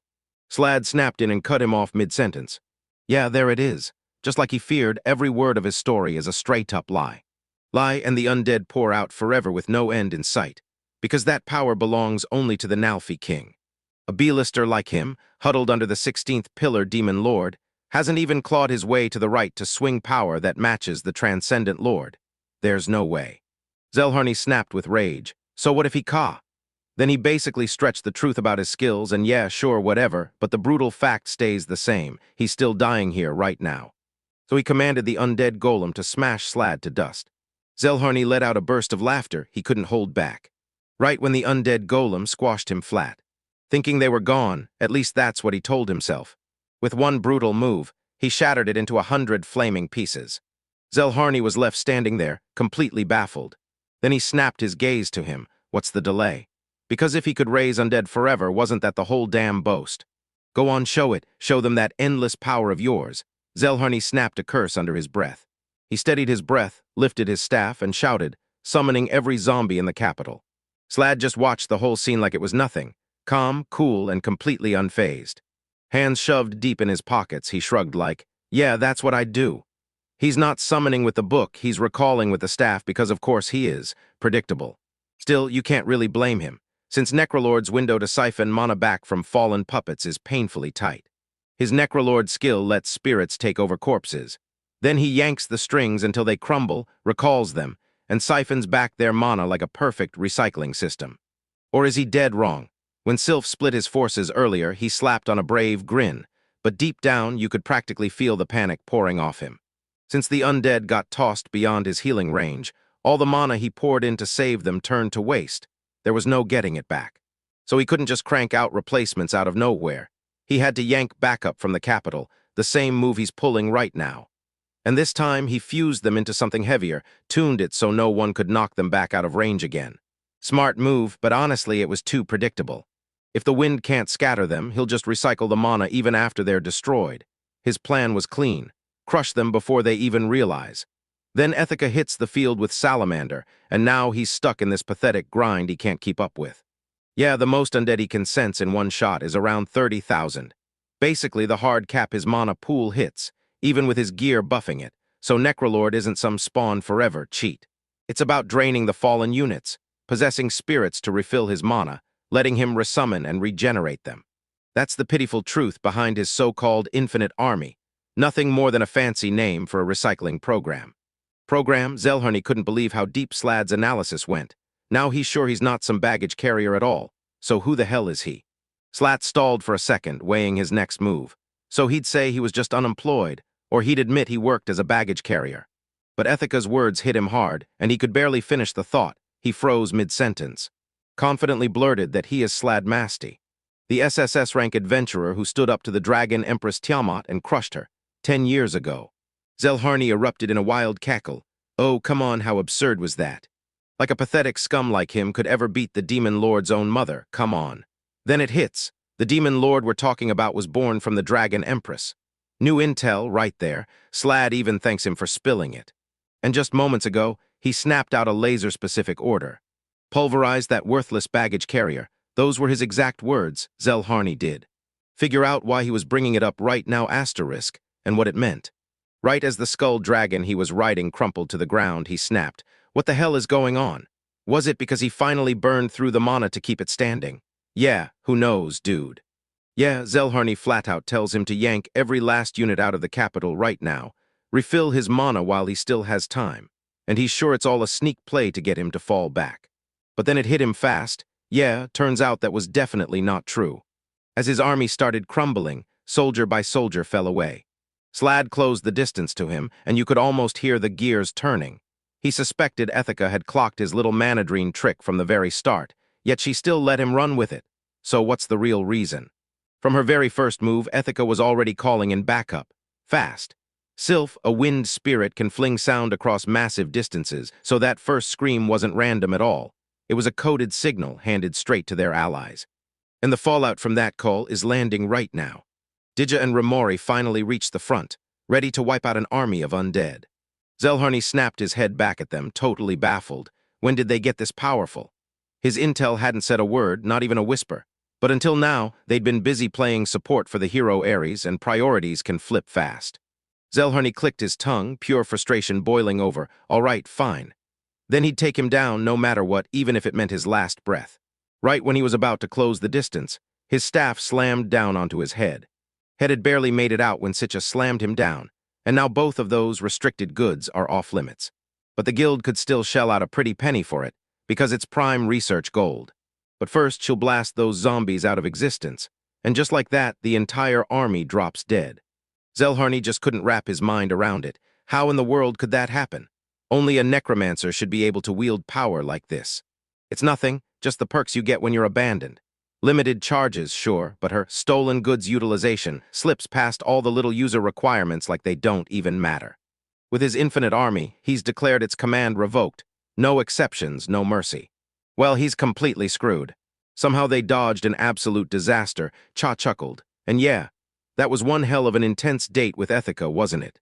Slad fumbled out, insisting that hunting herbs was totally respectable. But wait, wasn't she hiding out for ages? And if that's the case, why didn't she jump in way sooner? So tell me, Chashrucked, what on earth could she have done in that absolute disaster? Slad suggested they just grab his Necrolord skill by force. Sichca had to wonder, was that guy really serious?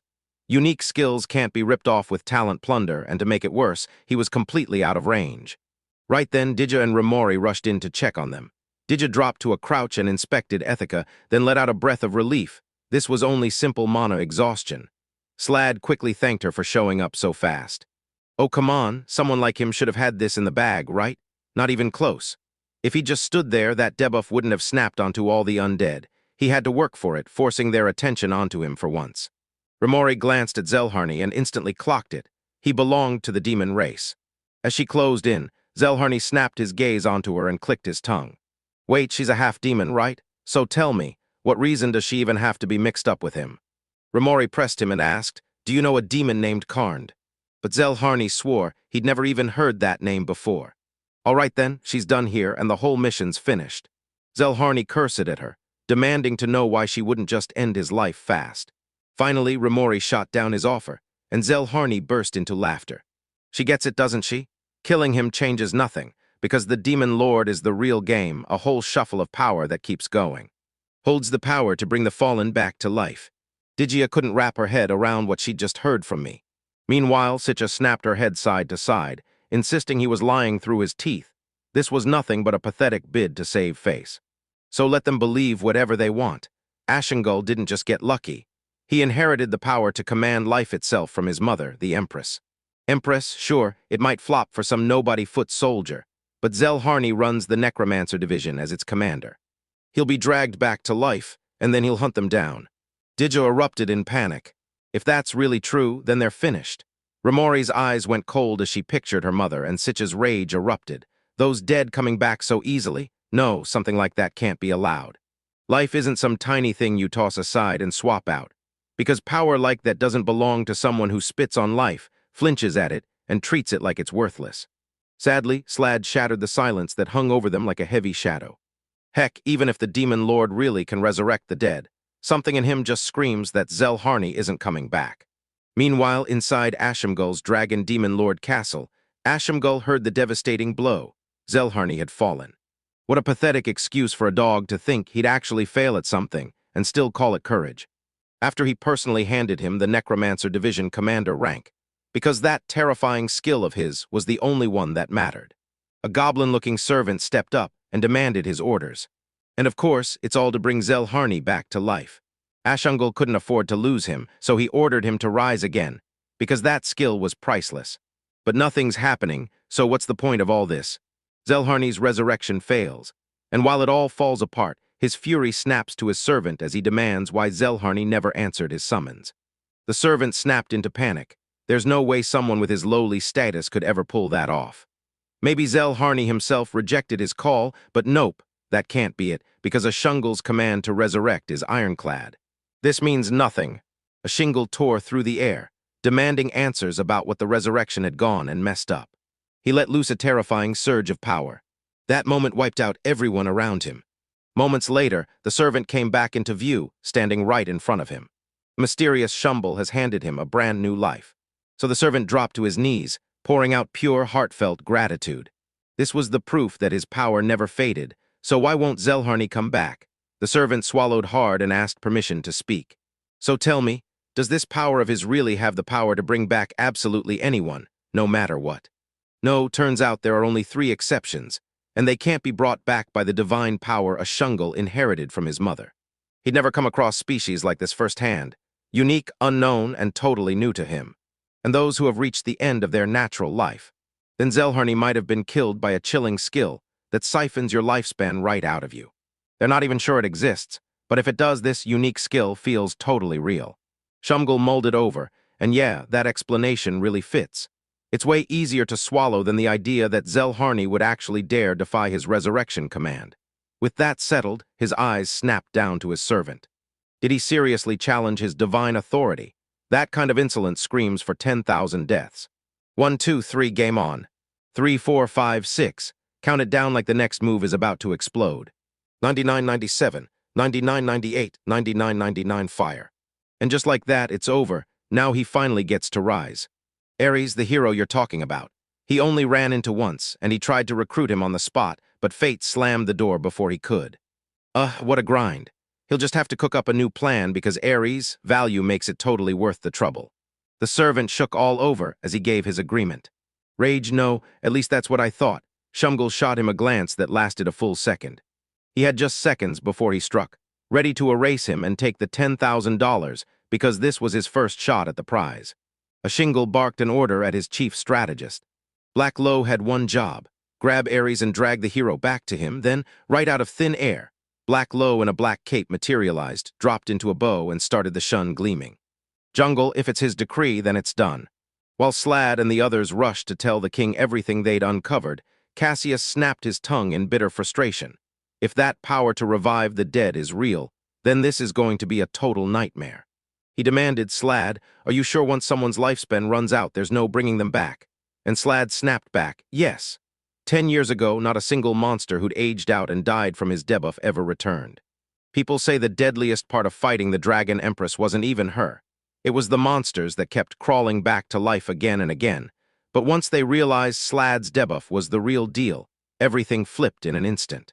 Even if Cassius's side keeps racking up win after win, the enemy's numbers won't budge. So it's screaming that they'll need a total strategic overhaul fast. Slad can't shake the feeling that the Demon Lord's power is nowhere near as wildly overpowering as the Dragon Empress's was. He figures he can barely juggle one, maybe two, at a time. Still, Sichca isn't buying it for a second. She's dead skeptical about this whole resurrection plan, and she can't stop asking. If they truly wanted Aries, why not just wait and watch him get executed? Diga nodded, calling it a solid point, and right away, it sparked a contradiction. Raori leaned back and said it was totally reasonable to think this resurrection ability comes with major limits. For now, they'll shelve that argument, because the real fire is Aries.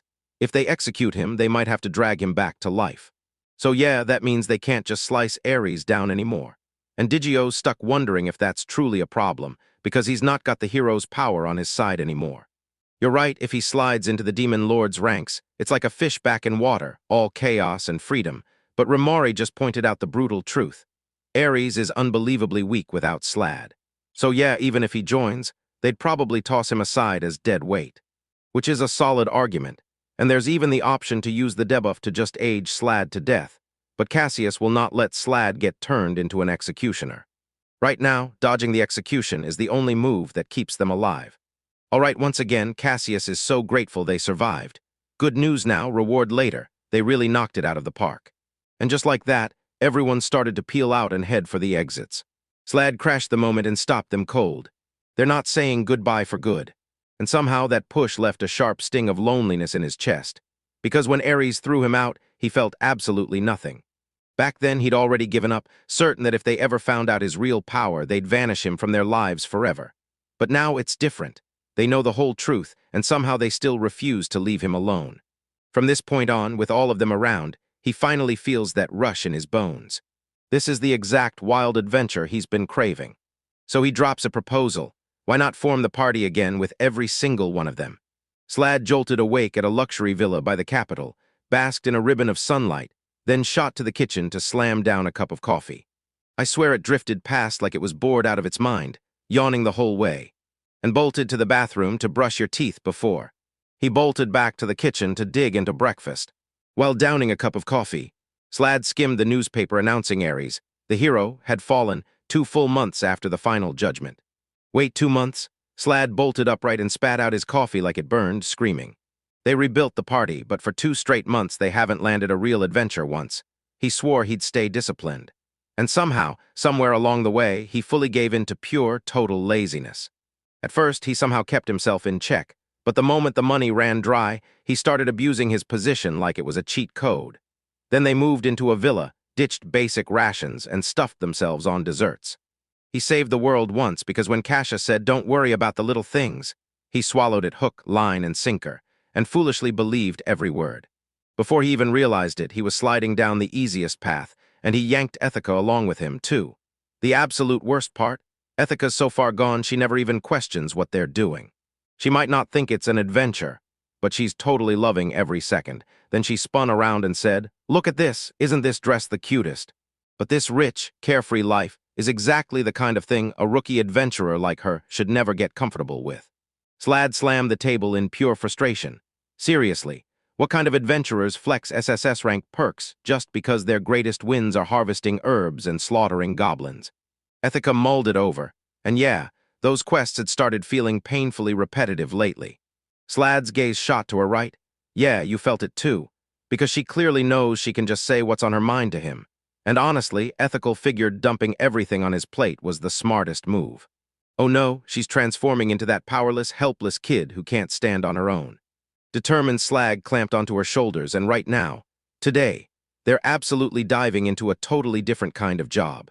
After checking the guild's quest boards, Ethica grabbed one of the requests and rushed it over to Raori and Sichca.